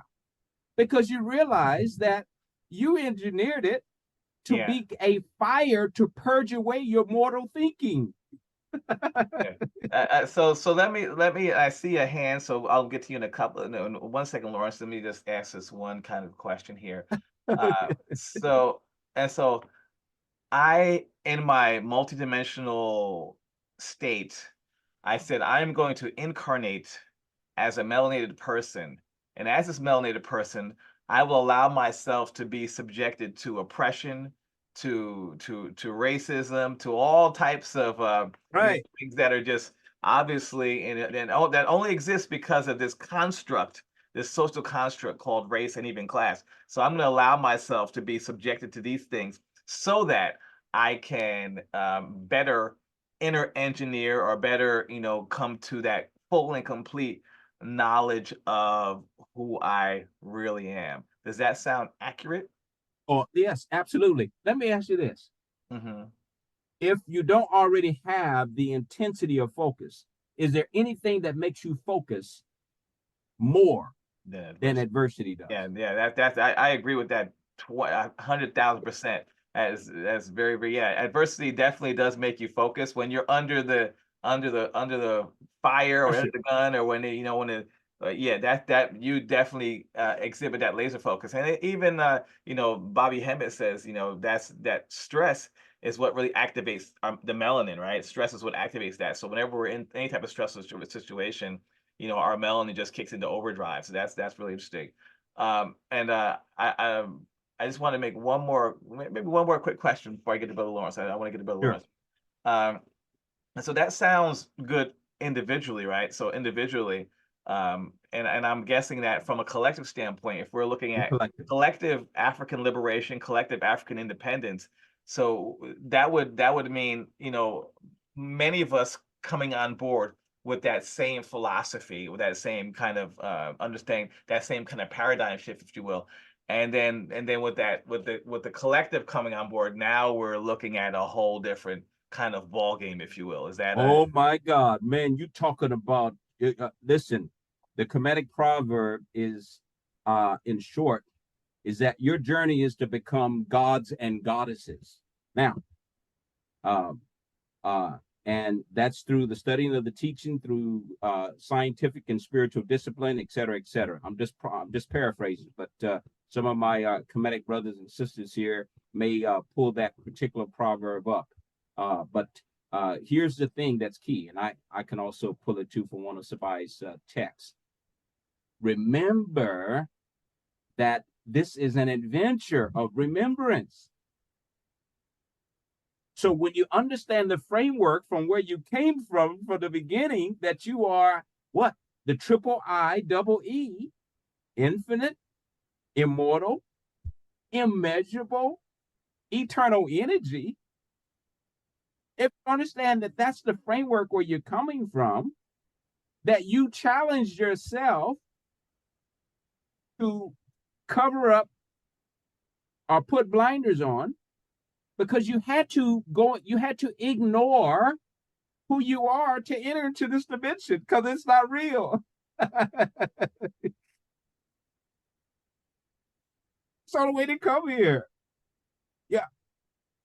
Okay. So that means you have attachments, you have impressions that bring you back into this form.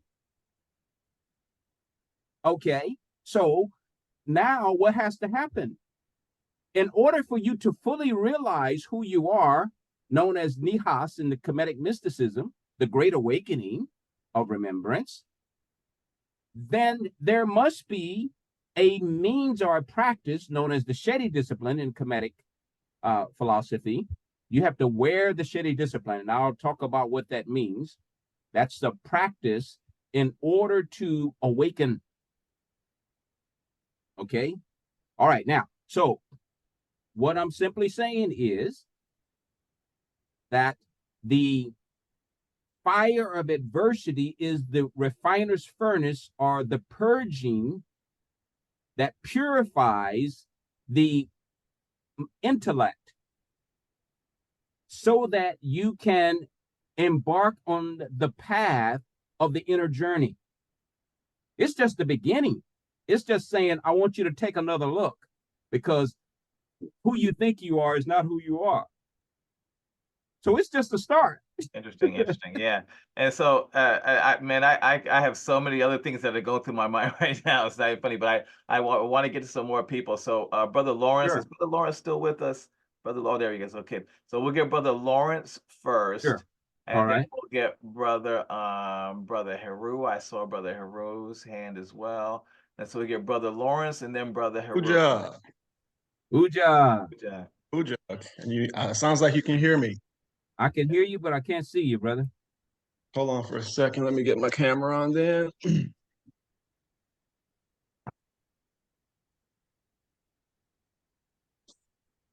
Awesome. And I'm There he is. I'm going to be writing stuff down as I normally do. All right. Blessings and peace. Indeed. First of all, great, very nefer content today from you and I got my chat window up, so I don't see your name, but the host, I just want to commend him Brother to Quadjo. Brother Quadjo. You're hosting. You're on point, brother. And I'm keeping it 100 because both of you are working very, very well together. So I'll say that first to begin. 2 points I wanted to make. The first one was I found the proverb that aSTAR Djehuty was mentioning regarding adversity, and it reads as follows. Adversity is the seed of well-doing. It is the nurse of heroism and boldness. Who that hath enough will endanger himself to have more. Who that is at ease will set their life on the hazard. So the conversation regarding how adversity and negativity or negative things that occur in one's life being the stepping stones to overcome them is just very on point and very profound. I like to add and veggie back on top of that by saying that I agree that sometimes it is done purposely, but I would also like to add that a lot of times it's done unconsciously because of what we call fetters, some of the ignorant notions and ideas that we have about life and what we consider life to be that we've either been conditioned to in this lifetime or have brought with us from previous incarnations. And a lot of times those mistaken ideas, notions, sometimes biases, because they're at the root core of our heart, our unconscious mind, because we don't know they're there and they're unconscious, the speech that Brother Djehuty, aSTAR Djehuty talked about earlier, comes out based upon that reservoir of ignorant notions and thoughts and mistaken ideas. And then that speech, we say, then creates the negative reality that we supposedly call reality. And it's as aSTAR Djehuty is doing with us, it's a cycle that we create. Right. And in the ultimate scheme, it's the cycle of birth and death. So great information, the new race paradigm, big dua to the both of you. And that's all I wanted to add. That's why I had my hand up. Dua. Yeah, appreciate you. Brother Hero, Hotep.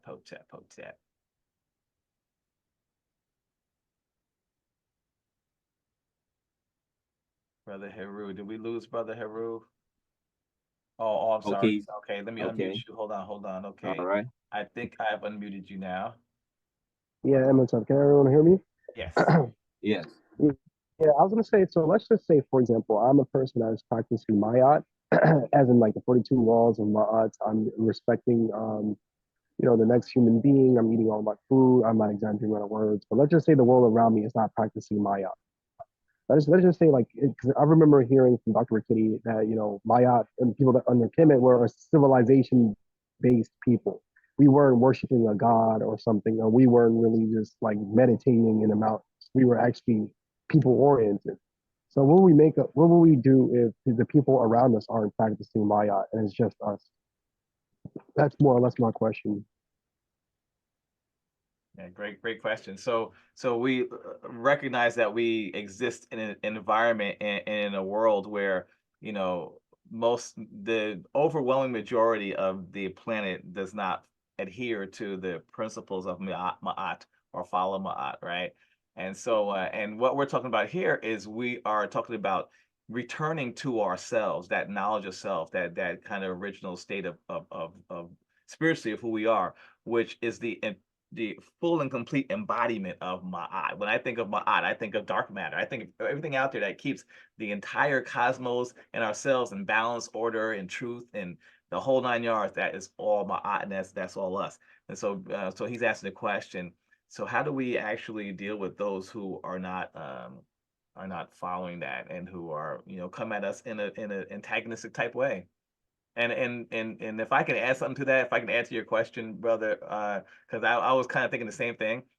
A lot of, obviously, the most of the non-melanated world, right, the globalization imperialism does not follow Ma'at. They are clearly and unequivocally the chief architects of Isfet, the chief architects of Isfet. And so, how do we, in our third dimensional reality, relate to that? And I don't want to, and I don't want to keep answer my own question, but it sounds like, from what he was saying before, is that we created that reality for ourselves so that we could, get back to who we are. But I'll let Brother Djehuty jump in and chime in on that. Okay, do adorations for the question, Brother Heru, and thank each of you for everything that you're bringing into this conversation. So let me begin with a little riddle that I know the kids, they love it, but I found that the adults oftentimes try to think too hard through this, and the answer being very simple. And this has two parts. So the first part is not a riddle. It's just a simple question, how I normally open my talks of engagement in order to bring about a shared expansion of awareness and consciousness that I term symbiotic light transfer method, which is the part of what the new race paradigm is about. Okay. The symbiotic light transfer method. Now, this is going to help answer your question. So understand that all of this is a part of the same to fluidly respond to your question. It is the new race paradigm in practice, because what it's doing is understanding that I am respecting R in race, the new race paradigm. I am appreciating the A in the new race paradigm, with compassion, the C in the new race paradigm, thereby being empowered. Now, this is when it refers to what is outside of me, which is actually a projection of my own consciousness, because what's out here is like a three-dimensional projection on a movie screen. We're in a play. We truly are in a divine play. There's only one mind, and that's the supreme mind or the supreme consciousness. But it appears like this supreme consciousness has many faces. Well, it does, but it's still the supreme consciousness. It's just most of the actors in this play are unconscious. Right? Yes, 99% or more, right? Okay. All right. So if we can agree with that fact, that because there's no way to separate. There's no way to separate, guys, because why? The source is the source, and that's the life force that's in everything and everyone.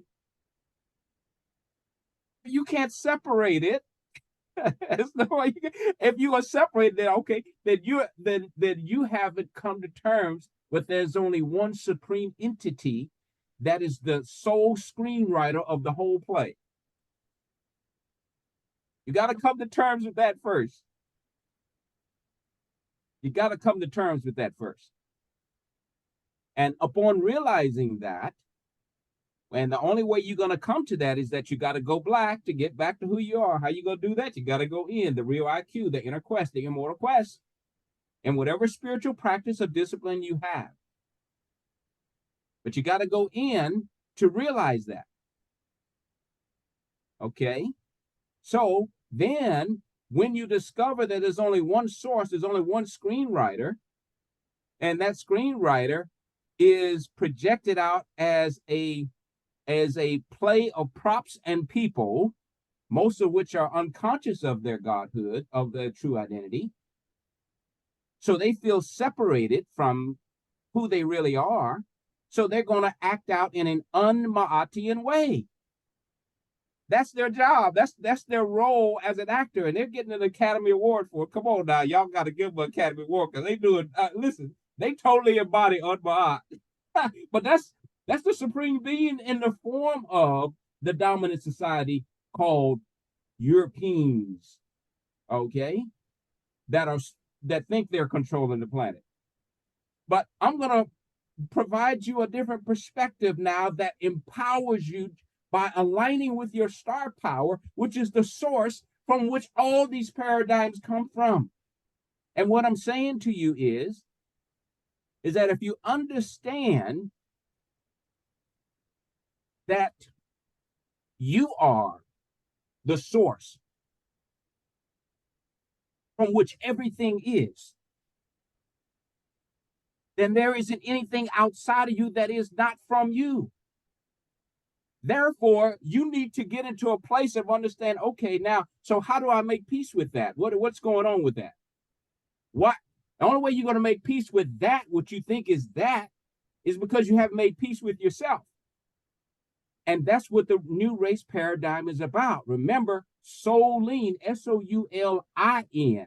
It's going in to discover who you are. And that's where you purge and make, you purge your mortal identity, the M-I, and you awaken your double I, immortal identity, in full bloom. So here's the question. And here I'll just ask people in the audience that are with us to just type in, because there's no right or wrong answer to this question, okay? This is the beauty of the new race paradigm in practice. Because every soul brings the light of consciousness of their personal experience to the table of a conversation. The only difference between me and you is the clarity or the cloudiness of our consciousness. That's the only thing different. We are all satellite transmitters of the divine mind. So our journey is to purify our form, our body, with clarity of consciousness so that we can transmit more pureness of divine consciousness. How are you going to do that? Well, according to the biblical text, it says, let this mind be in you that was also in Christ, who being in the form of God, thought it not robbery to be equal with God. Uh-oh. You mean that's what it means? Yeah, that's what it means. That's what it means, folks. It says, be not conformed unto this world. What world? The holographic world. Be transformed by renewing of your mind, right? I said you may prove was that good, acceptable, and perfect will. I mean, I preached that stuff for years, man. Yeah, that makes that, I mean, that makes sense. Yeah. Okay, so how are you going to transform? You got to renew your mind. Renew your mind from what? From accepting and adopting the mortal identity that you think you're that thing in the mirror that you comb your hair every day. You think you're the one brushing your teeth. You think you're that. Now, I like that, man. Spiritually, that makes a ton of sense. And I see iPhone 69. I want to get you an iPhone 69. Give me 1 second. I definitely want to get you in. I'll get you in 1 second. So that I just one thing I guess I just need to reconcile real quick. And I believe this is where Brother Heru was going. So say and I'm just now we're taking from this we're coming back to this third dimensional physical reality, right? And here comes Joe, global Eurasian imperialist, with a bat and his crew cut and his military boots and his American flag, and he's screaming the N-word at me, as he's approaching me, right? And right. And does my now does my respect, appreciation, compassion kick in and say, hey man, I know you're me coming at me in order to help me be a more spiritual me, and obviously Joe, global Eurasian imperialist, is not hearing that, right? He's not hearing that. No, he ain't hearing that. As he's swinging the bat, you can't hear I'm it, you ducking. can't see it, you can't understand it. Okay, so how do I I know, and I'm obviously gonna duck, defend, all that type of stuff. But how do I relate to that? I mean, like, so what how do I relate? And I'm saying Joe Global Okay, let me answer that. Let me answer that. Valid question. Okay, because it ties into what Heru is asking. Okay, now, in answering that question, here's the short, quick. I was going to ask everyone the question. Here's the question: what does light do? What does light do? Everyone, put in the chat what you think light does. What does light do? Because each person's experience is going to have, there's going to be crossover, but ultimately, what does light do? I like everyone to ask, and I'm going to connect all of the definitions that are put in the chat, and I want you to notice how the semiotic light transfer method works in practice right now. What does light do? And while we're typing that in, can we bring in iPhone 269 real quick? Or do you want to wait until we finish this? No, let's answer this question first. Okay, let's answer this question first. Mhm. Now, I'd like you to read off for us some of the responses to what does light do for me. Yep. Illuminates, exposes, brings warmth, illuminate, replace darkness. Light is energy and warmth. Light gives way to truth. Okay, now all of those definitions work, don't they? Yes. Why? Why do they work? Because they're relative truths based on each individual sojourner's experience. Now, here's the other part of it. Here's what I have come to understand as to what light does, and notice how it ties all of these definitions into one statement that unifies all of it. What does light do? I'm going to type mine out as well. Light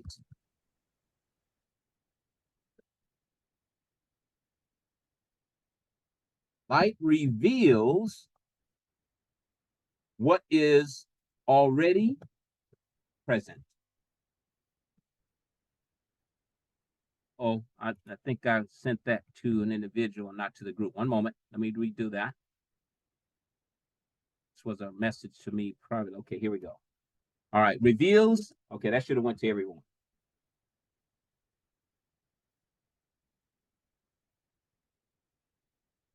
All right. All right.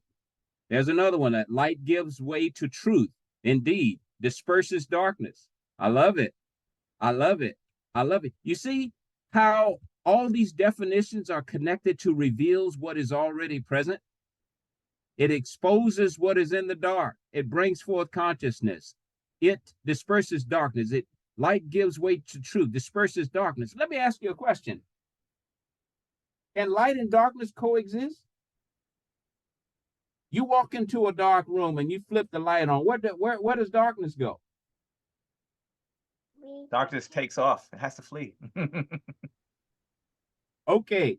All right. So light clearly reveals what is already present. Now, to answer the question about what Brother Heru says and how you expanded upon the question. Well, what's going to happen if your personal form in this three-dimensional realm is threatened? How you going to deal with that one? Well, first of all, the concept of self-preservation is key and central to existence itself. Understand? Self-preservation is central. However, there is a clarity and there's a cloudiness as it pertains to the perspective of self-preservation. Yes? We know that the group that is bent on dominance and control and subjugation, their method of self-preservation is that particular strategy, survival of the fittest. However, what that does is create a perpetual cycle of dominance and control and subjugation. which is why they operate from a paradigm of fear all the time, because they know what they have put out is coming back. They're constantly trying, oh my God, what the hell is going on here? And the basis of their conversation is on fear. Why? Because they live in a paradigm, a concept, a conceptualization of survival of the fittest. And that cycle of sowing and reaping will continue to give them exactly what they are putting out. Now, as you embark on the inner journey of discovery, and you choose a new paradigm, which is one of that is the central basis of compassion, first toward yourself. That's key, because that's the only thing that matters. That's the only thing that's real is self. We're not talking about the thing you're looking at in the mirror, guys. Okay, come on now. What's in the mirror? You heard NDRE's song in the beginning? I am light, I'm not the color of my eyes, I'm not the mistakes I made, I'm not my family's mistakes, I'm not all the, no, all those things are holographic projections. So don't worry about those things. Forgive yourself. Now heal yourself, because you have to learn the art through neuroscience, how to interrupt those emotional programming that is embedded in your cellular system that causes a perpetual cycle of trauma and tragedies in your life. You got to override those. And there are clear practices to do exactly that. You got to change your programming. That's what renewing your mind means, folks. But you got to do it at the neurological level as far as your body is concerned, because your subconscious mind, all this stuff has been programmed in your first 7 years of life. So what's happening? What's happening is that, and is there a group of people on this planet, so-called with dark skin hue, that has been subjugated with more adversity than any other group?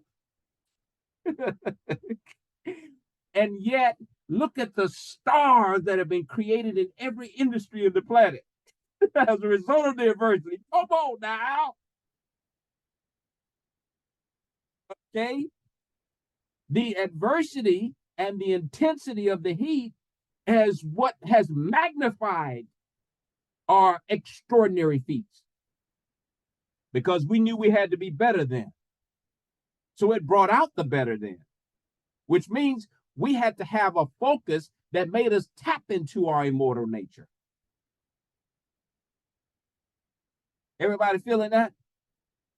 But it's not just unique to the so-called Black folk, which has no real meaning on the planet, guys. This is relative to every living soul on the planet. This is not a so-called Black thing. It's just that it just so happens that based on the current paradigm of race, this is the group of people that has been subjugated the most, which is why this kind of message is going to resonate more with this group of people, because the springs, let's think about coil springs right now. When coil springs are compressed, that's what adversity does, okay? The compression of the coil spring causing trauma and tragedies, right? Now, what happens all this time, you're just feeling pressure, and you're thinking that you're a victim all this time, that the coils are being compressed, right? Until one day someone says, you're not the victim, you did all that. Boom! Now, there's a tremendous recoil in your awakening, because you realize, oh, I did all this. And you step into, or you align with your star power of who you really are. And now you begin to show and shine with such magnitude that people realize, oh my God, where did this person come from? They are reborn. They're reborn how? They're reborn from it with a different perspective of who they really are, a true identity, not a mistaken identity. So the question that Heru asked, well, how are you going to deal with that? The way you deal with it is you deal with yourself first. That's how you deal with it. You deal with yourself first, and as you align with your star power, physically and metaphysically, you dissolve the vibrational attraction of the suppression energy. You dissolve it because it's no longer in you. So you're not going to attract those experiences anymore. Why? Because every soul on the planet is what? A vibrational magnet. And you vibrationally attract what you put your attention on, which is the basis of your divinity. Where your attention goes, what happens? The energy flows to cause the magnetic attraction to manifest it in this holographic realm. That's how it works, folks, for every living being on the planet. Human beings. Okay. All right. I'm really feeling that. Let's get in iPhone 269. And if anyone else has any questions, just raise your hand. Let's get an iPhone 269. All right, let's do it. Blessings, how y'all doing? Good. Hotep. Thank y'all.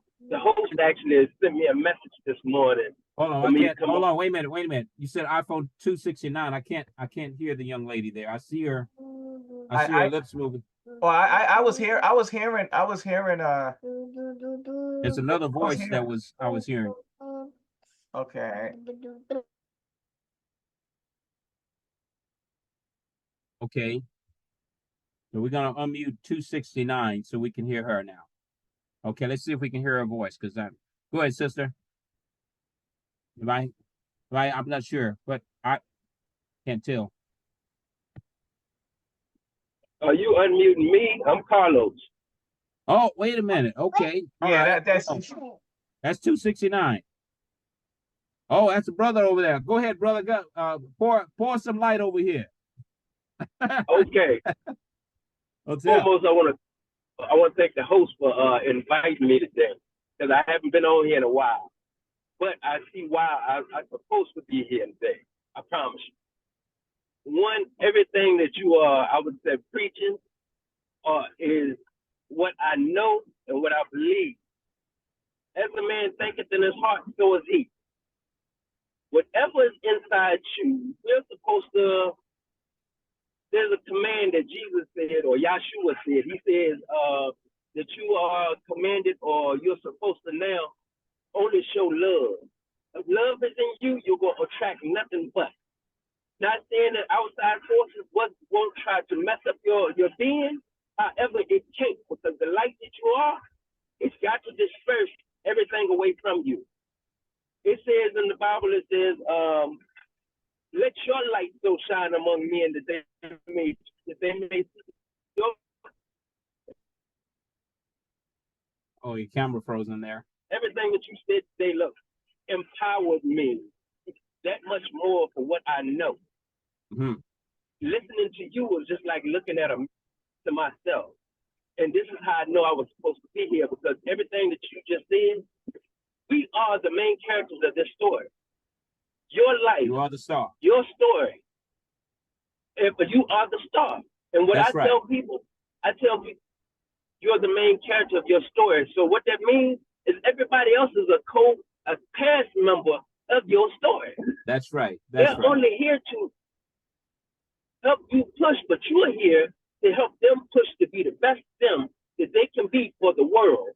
Right now, the world looks dark, but it's people like us who are enlightened.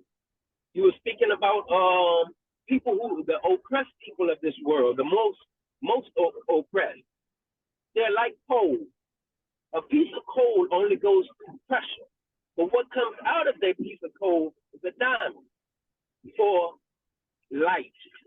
That's right. And this is what we are, light beings, or a spiritual being, a divine being housed in a body, or That's a right. house. And when we learn how to work on the goddess inside the house, that's right. What happens is it's world. We are here to change the world. The reason why the oppressed people went through what they went through, as you were saying, was to enlighten the world. We are are a chosen people. Not saying that everybody else don't have the same stuff, but they haven't been through it for theirs to come out to do what we are called to do. And now we only have to change the perspective of our victimization. Not that we haven't been, but it wasn't to be victimized. It's about, as a verse that says, I know the plans I have towards you, not to harm you, but to prosper you and give you an expected end. That's right. We have an expected end because we were called to be the light of the world. But when you transform your mind, is what things start to transition to you becoming expected, that expected end, opposed to me staying in the mentality of, oh me, I've been through this, I've been through that. That keeps you in victimization.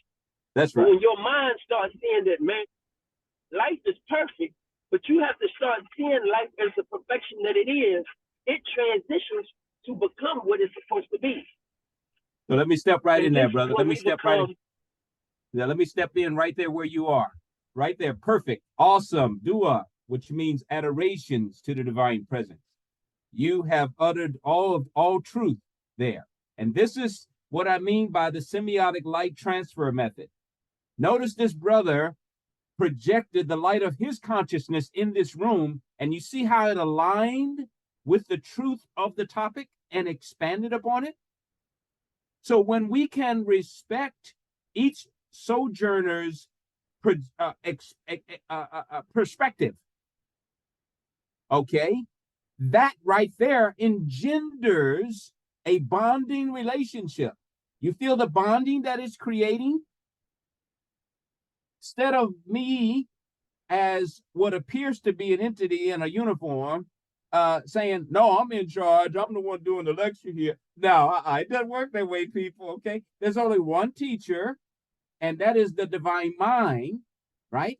And I am sitting at the fountain of the divine mind, projected through all the voices that are coming in this room, as each of us are. And when we honor that fact, then we all can expand and grow from the light of consciousness that everyone brings into the room. What happens when you have in a dark forest? I used to start a lecture off this way. What happens when you're in a dark forest, and let's just say you're light beings, right?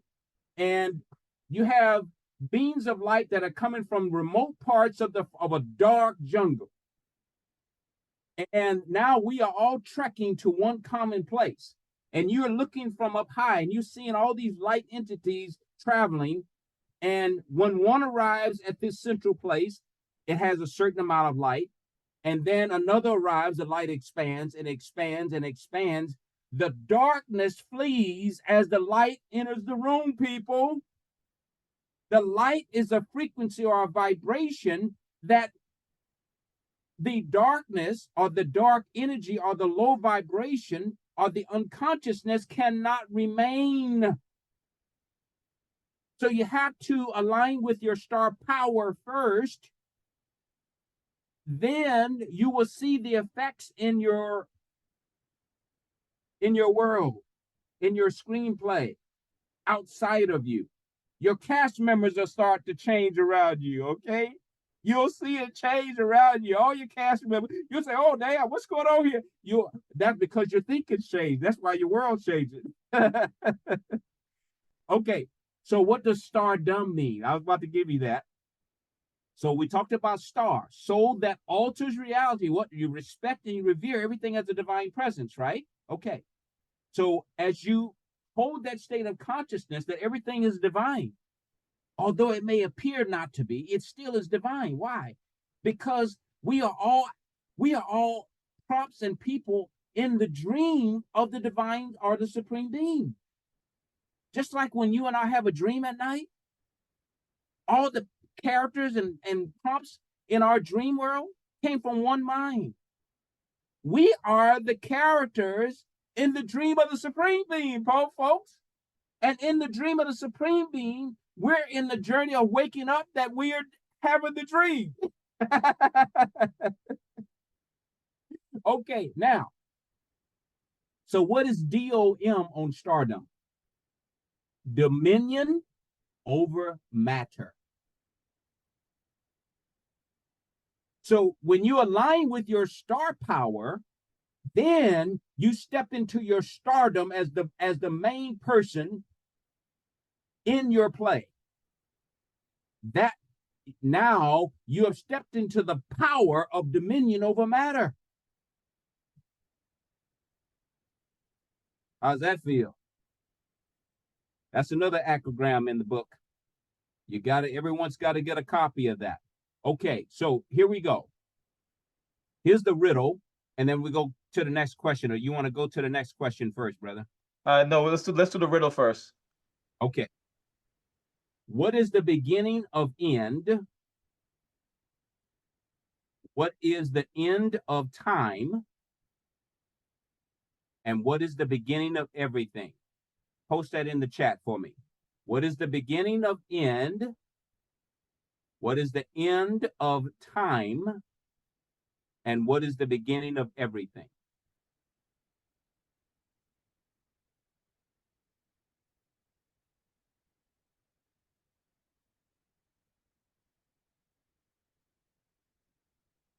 What is the beginning of end?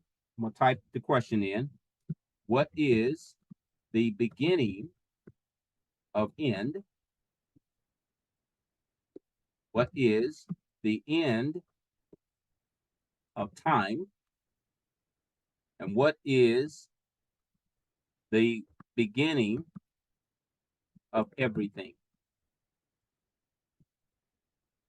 Okay, let's hear some of those answers.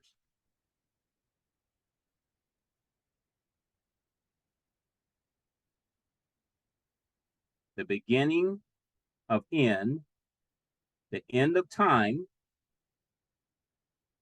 and the beginning of everything. Yeah, I'm not going to answer because I heard this before, so I'm going to. All right. Now, this is what the scripture means, that in order to enter into the kingdom, you have to take the mind of a child, right? Simplicity demarks or is a precursor to divinity. Simplicity is. Don't try to overthink it. Just let it flow. What is the beginning of end? What is the end of time? And what is the beginning of everything? Okay, I'm going to go ahead and post the answer now. Is there any more posts to go before I post the answer?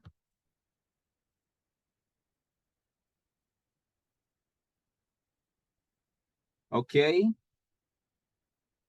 All right, here we go.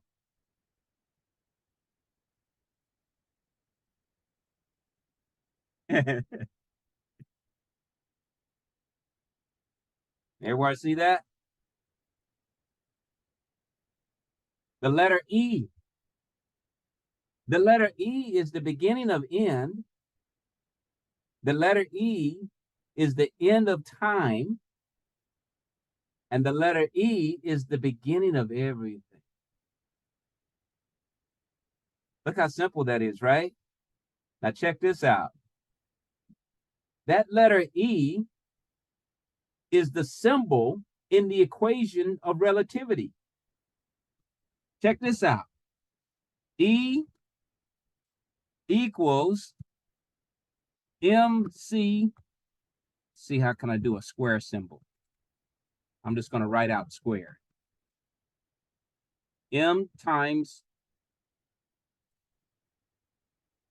E squared for sake of time. What is that about, folks? E is the symbol of energy. Energy is the beginning of it. Energy is the end of time. Energy is the beginning of everything. And this has been the mystery of the journey of humanity since the beginning of time.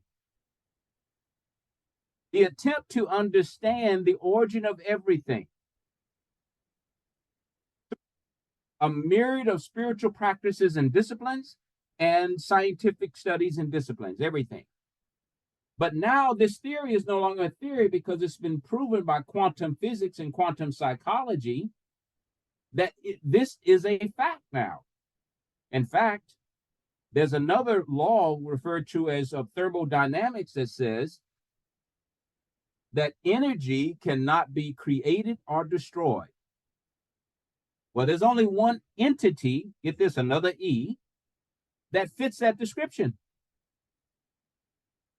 And that is the self-existent one, another E. So I'm going to just provide a quote here for those who have been influenced like myself by Christianity in this paradigm called America, of one of the founding pillars, the greatest of the founding pillars of the early so-called church.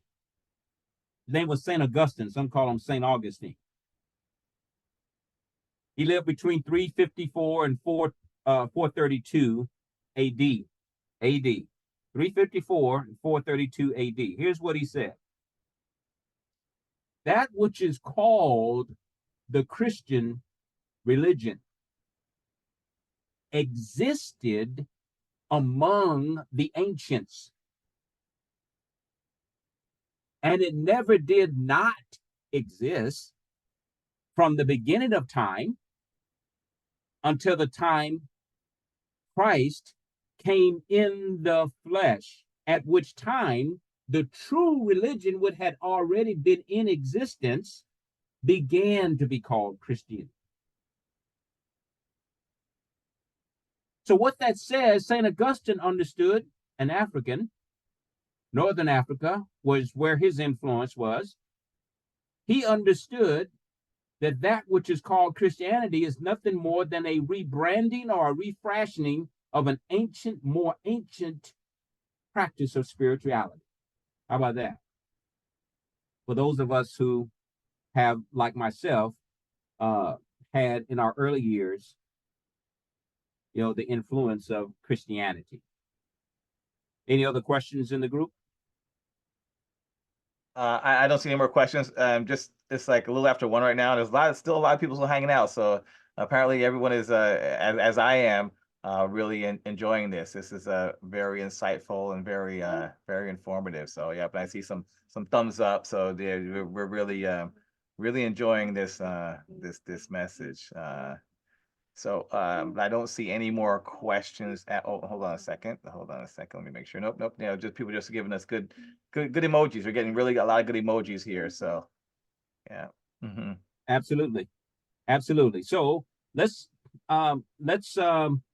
however you want to flow, but I want to now hone in on becoming a new race paradigm messenger. If we understand now that adopting the new paradigm of race, which is what? They're simply now saying, we're not going to adopt the current model of race, because we understand that is the means of what? Capture, control, and subjugation, distortion, and disorientation.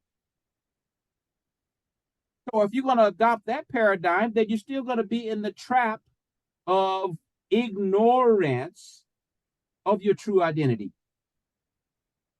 Yes? So if you want to align with your star power, you have to adopt a new paradigm of race that aligns with your true identity. Now, you step outside of that fake paradigm of disorientation in order to keep you off center so that you can't tap into your true power. It's not the they, them that's doing it. It's you that did it. But now you're awakening yourself so that now you can spring from that experience into your new paradigm of self-love and self-forgiveness, self-respect. And in doing so, now you bring on a whole new self-empowerment, the new race paradigm. and thus you become a messenger of that experience yourself, of soulin, S-O-U-L-I-N. Okay. All right, brother, you'll go to the next slide, or is there some comments down we need to look at? I don't see any comments. I think we should probably, we're just, it's only like a couple more slides left. I actually figured we would end with the new race paradigm. Okay. Since we've been going for a little while now. But after that, it was the light to formium cosmic crest and the acrogrammography. So, and then continue your journey. So I think what you just explained was part of the continue your journey in terms of the new race paradigm and becoming an NRP messenger, if I'm not mistaken. Yes, let's bring those slides up, and that way we can do a full wrap up with introducing them to the website. Okay, let me go straight there then. Hold on. That's right here. Grandpa. Okay, this is starconsciousness.com. This is the website that he's referencing. And in this website, a lot of the items that we just spoke about being here, if you click on a race, it talks about the new race paradigm. There's a number of videos that talk about it as well. So I'll let you, and then the about has the light to form your mindset, cosmic crest. And so I'll let you just focus us on what you feel is the most what we want to wrap up with now. Yes, as a matter of fact, maybe I should do a screen share, and I can. Oh yes, that'd be let me stop sharing then. That way you can. And I just before we close out, I just want to acknowledge everyone that was a part of this. I see a lot of the regular book club members and those who joined us for this session. We do this on a regular basis. We're going into year 5 of this book club, and so we've been going strong for a while. So I see Brother Alex, this is Charlene, Sister Ernestine, Brother Heru, Brother Asar, Sister Jonica, Brother Noel. Dr. Atmos was on earlier, but he dropped. And then I saw a few other people earlier, but I just wanted to acknowledge those people and also people that I'm not familiar with: Clyde Edmund Fisher, Cobbin McGee, Dr. Joan McWright, Gregory Jones, Sister Musri Moyo Mbaye, and I think Brother Carlos dropped as well. He was iPhone 269. So I just want to acknowledge everybody before we wrap it up. So but Hotep, everyone, and we definitely appreciate your time. We appreciate you hanging out a little longer than normal, and we appreciate the brother right here. So he's gonna wrap it up for us now. I'm gonna let him share, and he's gonna wrap it up for us by taking us through his website. Awesome. Okay, here we go. So how to continue the journey in transformational practice. Because at the end of the day, if you don't know how to change yourself by altering your consciousness, then what are we doing, folks, right? Okay. All right, let me know when you have a visual. Okay. And you can see my screen now? Yeah, I can't hear you, brother, if you're speaking. I'm sorry, I was on mute. I apologize. I just wanted to kind of acknowledge my grandkids. They come and hang out with me, and they're getting all of this as well. And they're already there. And I have them meditating, doing yoga, all kinds of stuff. So I just wanted to. That's awesome. That's awesome. Definitely you see in the picture with me. But yeah, all right. All right, here we go, my brother.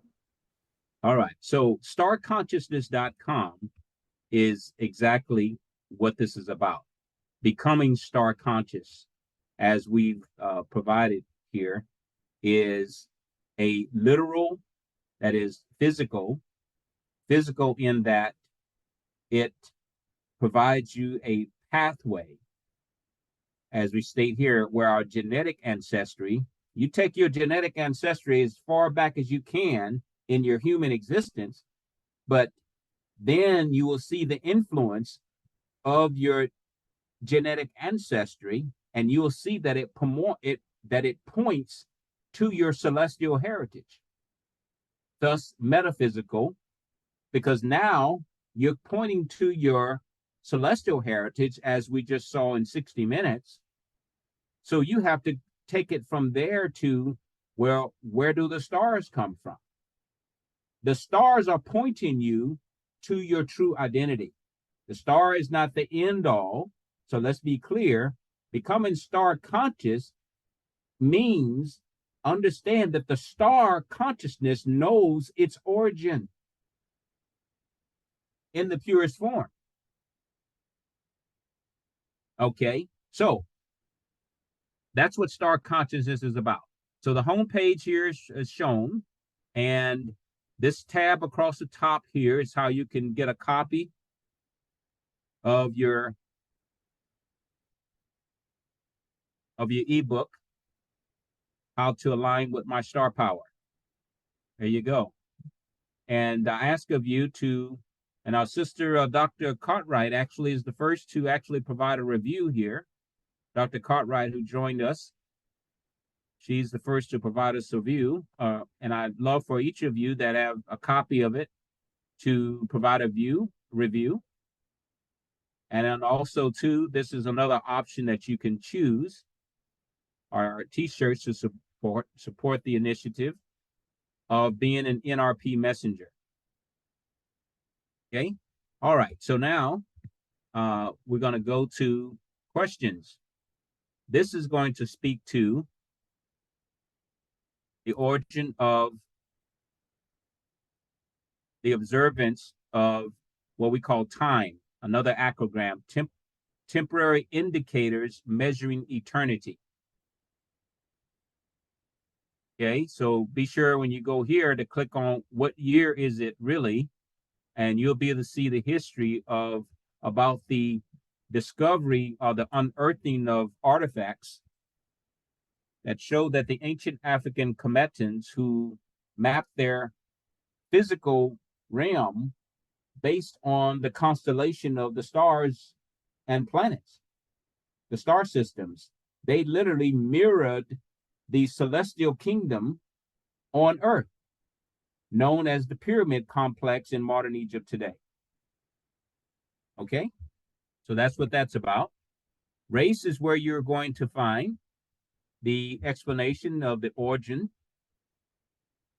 of race, the Encyclopedia Britannica there. You can Google it, and this is what I found in Google. And then, of course, you can see here, when I was referring to that less than 0.5% of the journey of humanity, 0.15 to 0.37% has been under this concept of race by color. Okay, but the new race paradigm is based on character. And it just so happens that I'm representing this as the fulfillment of the dream of Dr. King when he said, I have a dream that one day my children will no longer be judged by the color of their skin, the current paradigm, but by the content of their character. Character is an expression of consciousness, thus star consciousness. Okay? And then here is a document presentation that I made to the Mayor Demings in Florida, Orange County, Florida mayor. This was done about 2 years ago, and you'll be able to see that. This presentation was given at a rare time in history on June 26th, which happened to be my incarnation day. And there was a unique planetary alignment of, and you'll be able to click on that and see the actual record, the cosmic record of when I introduced this concept for the first time in this three-dimensional realm, what was happening in the cosmos at that time. You'll be able to click on that link and see how this is an alignment, cosmic alignment with the universe. And understand the synchronicity of that and what's going on here right now today was all done simply by alignment, not by me pre-planning and directing it to occur that way. The shop navigation button, of course, there is obvious what that provides, where you get the copy of the text, our t-shirts, New Race Paradigm Messenger, et cetera, Star Consciousness. Okay, let's move on. About is the dedication story, so you can learn more about my story here. And here you'll find my biographical dedication story, the Lightoformian mindset. All this is about remember, the transforming of your mind. And there's different tools and methods that you can use that. What I'm bringing to you here is a resource to help you to transition from mortal mind thinking to immortal mind thinking. So the Lightoform I am mindset. And this will provide you with that. Understanding the new race paradigm defined, respect, appreciation, compassionate empowerment. And taking a deeper dive with that for you to help you understand even more so. This cosmic reading is something very, very powerful. When you step on that right there, you're going to have another level of experience. Okay. And I'm going to ask, okay, here we go. And then the cosmic crest. And you click on that, that's going to give you the meaning behind the crest of the Lightoformian. It's all right there. It's a 4-dimensional image, heart, Ankh, star, and eye of Ra. In this case, the Ra is represented as remembrance adventure, the eye of the creator. That is you awakening to yourself in the dream of the supreme being. Our consciousness logo, the same thing. That definition is also provided, so you understand what is meant by that. And the or Om, as we talked about earlier, video section and so forth. And so there is a quick run through of the website to give you more understanding of it. And here is where you can actually contact me if you have an interest in booking.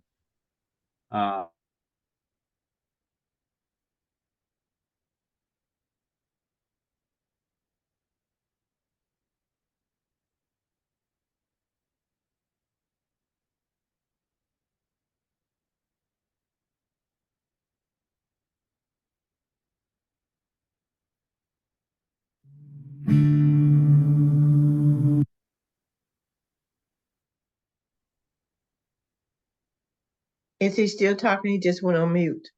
Yeah, I think he was trying to click on something. I actually now enabled everybody the ability to unmute themselves. If anybody wanted to, say some last words of appreciation for this session, I believe it was really good.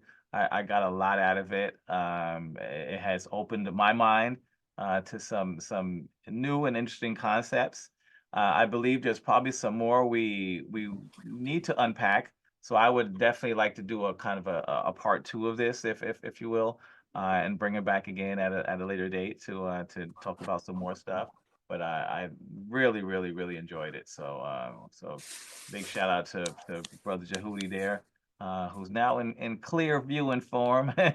We appreciate you, my brother. And so and anybody, we're just gonna open the floor now to anybody who wants to make some last comments. We're wrapping up here, so please keep your comments brief if you want to say something. But yes, if anybody wants to kind of just jump in and express their appreciation of what we just listened to, please do so now. Love, Djehuty from Sanford, Florida. Thank you, thank you. This is Chantel. Sister Chantel. Oh, okay. Greetings. Thank you for joining. Dua. Awesome. Sister Cartwright, Dr. Cartwright, she's in the room. Let's see if Dr. Cartwright has something to say, since she actually provided her first, actually a year ago, reading and review. After today's session, Dr. Cartwright, you have any thoughts that you would like to share with us? I'm happy to be here. I'm happy to be enlightened. I'm happy to be aligned, in sync, and you solved a problem that my metaphysical teacher challenged me with circa 1987. He said, you have to get over the male, female, black, white issue. And it took all of this time for me to be enlightened about the paradigm shift. So thank you. You're very and welcome. Thank you to the brother presenting you with this. Thank you. And Keep how me is that? in the loop. Say it again. Keep me in the loop. Indeed. And how would you say this has empowered you as a result of no longer being attached or misidentified with either your gender or your race, etc., but that you are tapping into your true self as being a celestial light being of immortal intelligence that's simply taken on form? How has that freed you up from the weight of those definitions? Well, you mentioned the matriarchal womb, and my purpose is to raise the vibration of the divine feminine in this three-dimensional existence. So you spoke to that, and women need to join this conversation.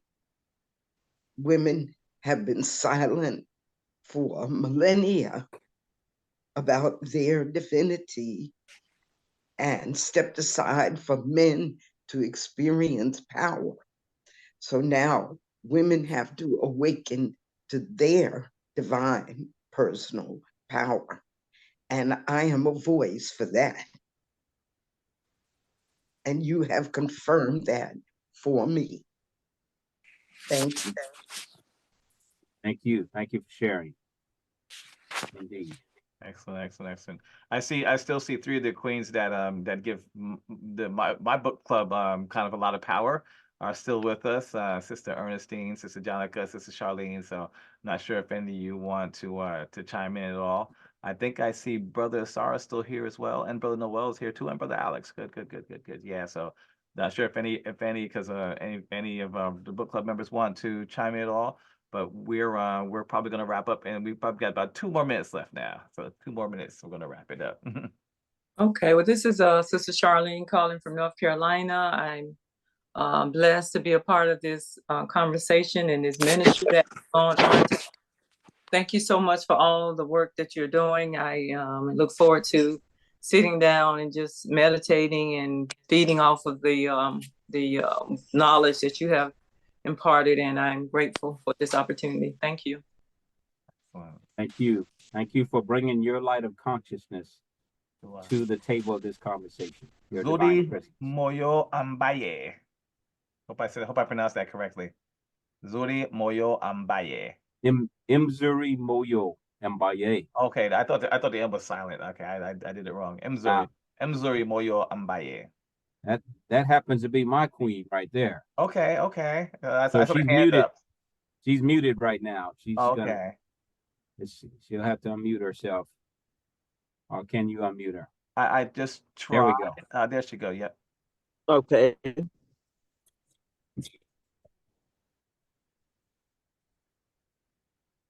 If you're speaking, we can't hear you. Okay, the signal's not good where you are. We can't make out what you're saying.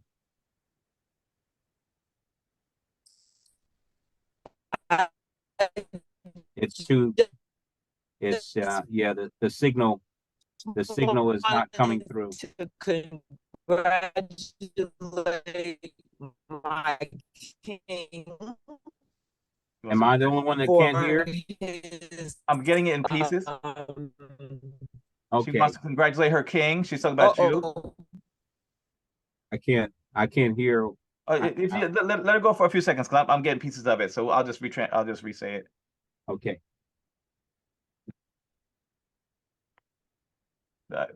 She said she wanted to congratulate her king, and speaking of you, obviously, and then I didn't get anything after that.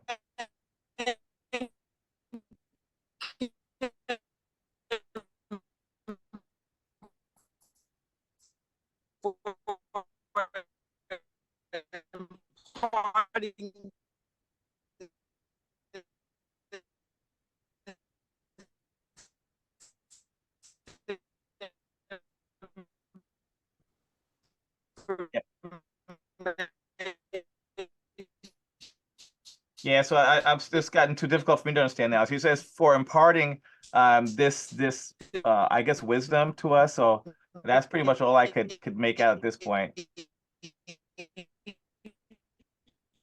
Yeah, so we might have to have her move to another location. But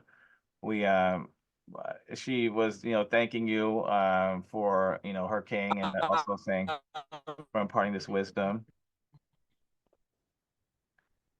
And yeah, so I'm not sure, we're not really getting too much more of anything after that. So maybe she'll disconnect and reconnect. All right. All right. Is there anybody else before we wrap it up here? We'll take one or two more. Brother Noel, Hotep. Yeah, Hotep. I want to thank you both, Brother Quadro, and definitely special guest, Brother Djehuty. I want to thank you for imparting that knowledge, and to veggie back over to Sister Charlene. It's definitely something to meditate on and unpack. And I look forward to a part 2. I think it's definitely called for. I think this information is vital to be shared and to continue to dissect, and just to help us all evolve and to grow and to continue to learn. So I just wanted to thank you both. As a member of the Liberating Truth, I've been able to grow through and along with Brother Quadro over the last 5 years, and before that with the Banu Center, where we both came from.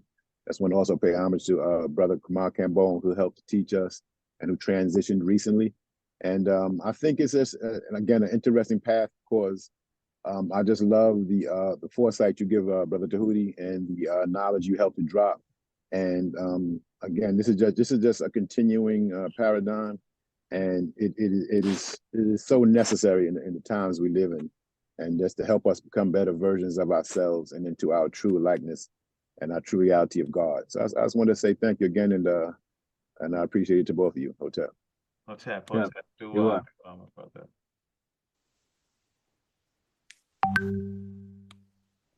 All right. So if there are no more comments, I don't see any hands or anybody. I don't see anybody that's unmuted themselves. Then we will end here. Once again, we want to give this brother a big shout out. We appreciate him coming, and we appreciate him writing this book and exposing us to such powerful information. So it's definitely enhanced our understanding of who we are, which is the main purpose for it. And so we appreciate it. I mean, when I met the brother down there in Florida, after about 5 minutes of the conversation, I knew, I said, yeah, I gotta get this brother on the book club. We gotta get this brother in here. So and so got the book right away, and then made sure we went through it just to really get him in and have this conversation. So we definitely appreciate him. My brother. I was going to say I've got a closing song for us. Oh, nice. Okay. Oh, can you hear me now? Oh, yes, we can hear you. Oh, yes. Okay. I came back. I'm at Whole Foods. Anyway, I just wanted to thank my king for imparting this information to me, and to say how much it has helped me to grow as a human being. Excellent. And I am so proud of you today, and happy for you that you're getting to do what you are passionate about and what you love. Excellent. So Keep Thank you, doing my what you're queen. doing, and hopefully you'll, I know you will grow leaps and bounds if you just keep doing what you're doing. Excellent. Thank you, my queen. And Indeed. there's no greater validation than that, right? So, man, that's powerful. Absolutely. And with that, what a perfect segue into it's loading right now. So while the song is loading, I just want to say Hotep, everyone. And as I always say when we end out, I trust that you will have a blacktastic rest of your day and a blacktastic week to come. And we'll see you next time. So with that, we're gonna cue up our song. And all right, and close out your screen share. That's why I wasn't able to. oh, was I screen sharing? I'm still sharing. Okay. Oh yeah, I just wanted to, for those who are not oh yeah, show that, brother. Show it. yeah, just to this is just to remind everybody the times we meet. If anyone wants to be part of this, just send me your email address. I'll put you on our official mailing list, and then you'll get our regular communication. So so yeah, didn't realize I was still sharing that. I thought I was sharing the picture of us that we had taken, but I guess I wasn't. Well, it was on part of the screen. Okay. Do you want to bring it back up, or you want to go to the song? Yeah, you can play the song while that's up. Or no, probably not. Yeah, probably not. So yeah, so I just Well, want that's to real quick. There we go. That's us right there. Yep. All right. Yeah, so let at me the conference. So you could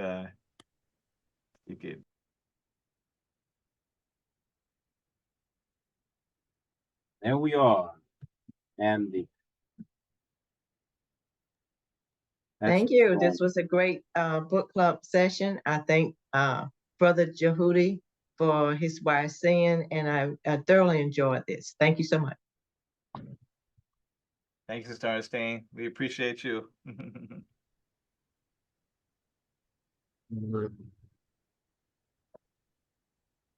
All right. So I wow, think let's see here. it. So that sound still going? I'm sorry. Wow. Something, one moment here. Let me, something so beautiful is happening right now that I've got to share it with everyone. Is my screen share enabled? Yes, it still should be. Yeah, it's still enabled.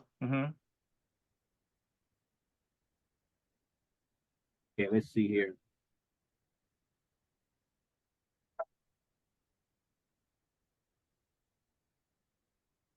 Wow. One more. What a way to end. I thought that was the end. Okay. Wow. That's all I got to say. Okay. So here's the proverb that I was wanted to share earlier as we make our exit, and we can all make our exit together with this plan, brother. Self-knowledge is the basis of true knowledge. Soul to heaven, body to earth. Those are two separate quotes. And then here's the one I was looking for.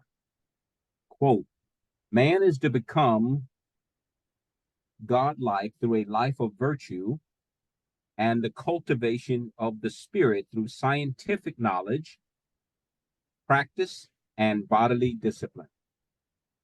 End quote. And the only way you can get there is by learning to be more compassionate toward yourself.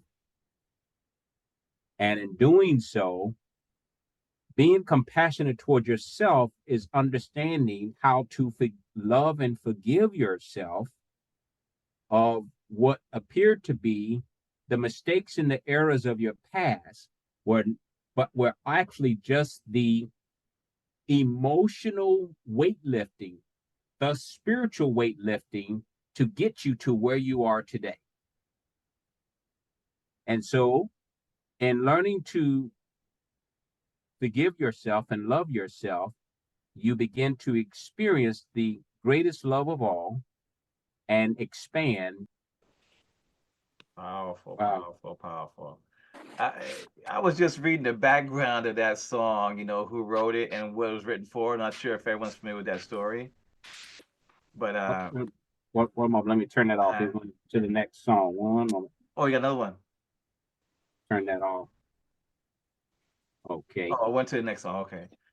Okay, go ahead. There was a movie that was written in 1977 called The Greatest, which is supposed to be a biopic of Muhammad Ali.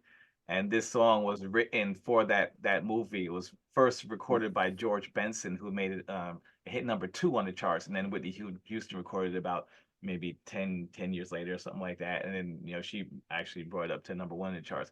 But when you think about the words of that song and think about the life of Muhammad Ali, no matter what they take from me, they can't take away my dignity. You know what I'm saying? You know, I mean, when you think about the words of that song, and then you think about, you know, Muhammad Ali and how it fits his journey, and kind of, you know, even parallels our journey now. Even, you know, it just adds much more power to the words and to the song itself. Just that really resonated with me, and when I read that and listened to the words, so man, really dua to you, my brother, for bringing that out.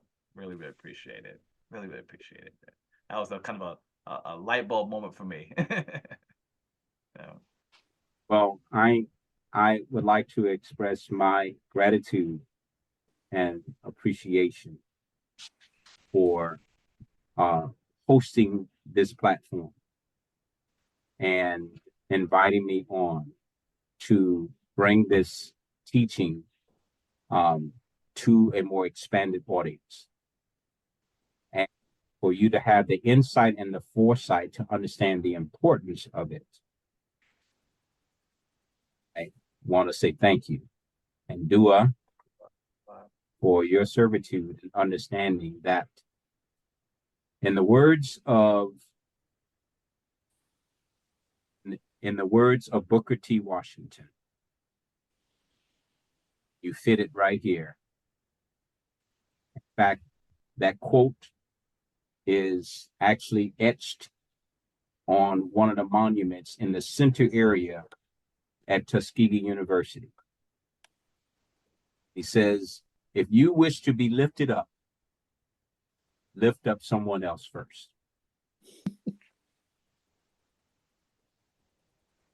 Nice.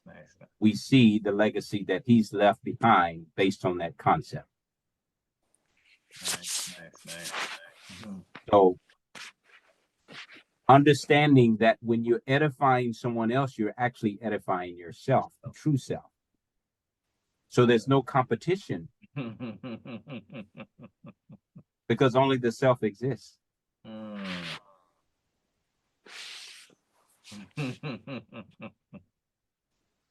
Yeah, powerful. Man, we appreciate you. We're gonna do this again, man.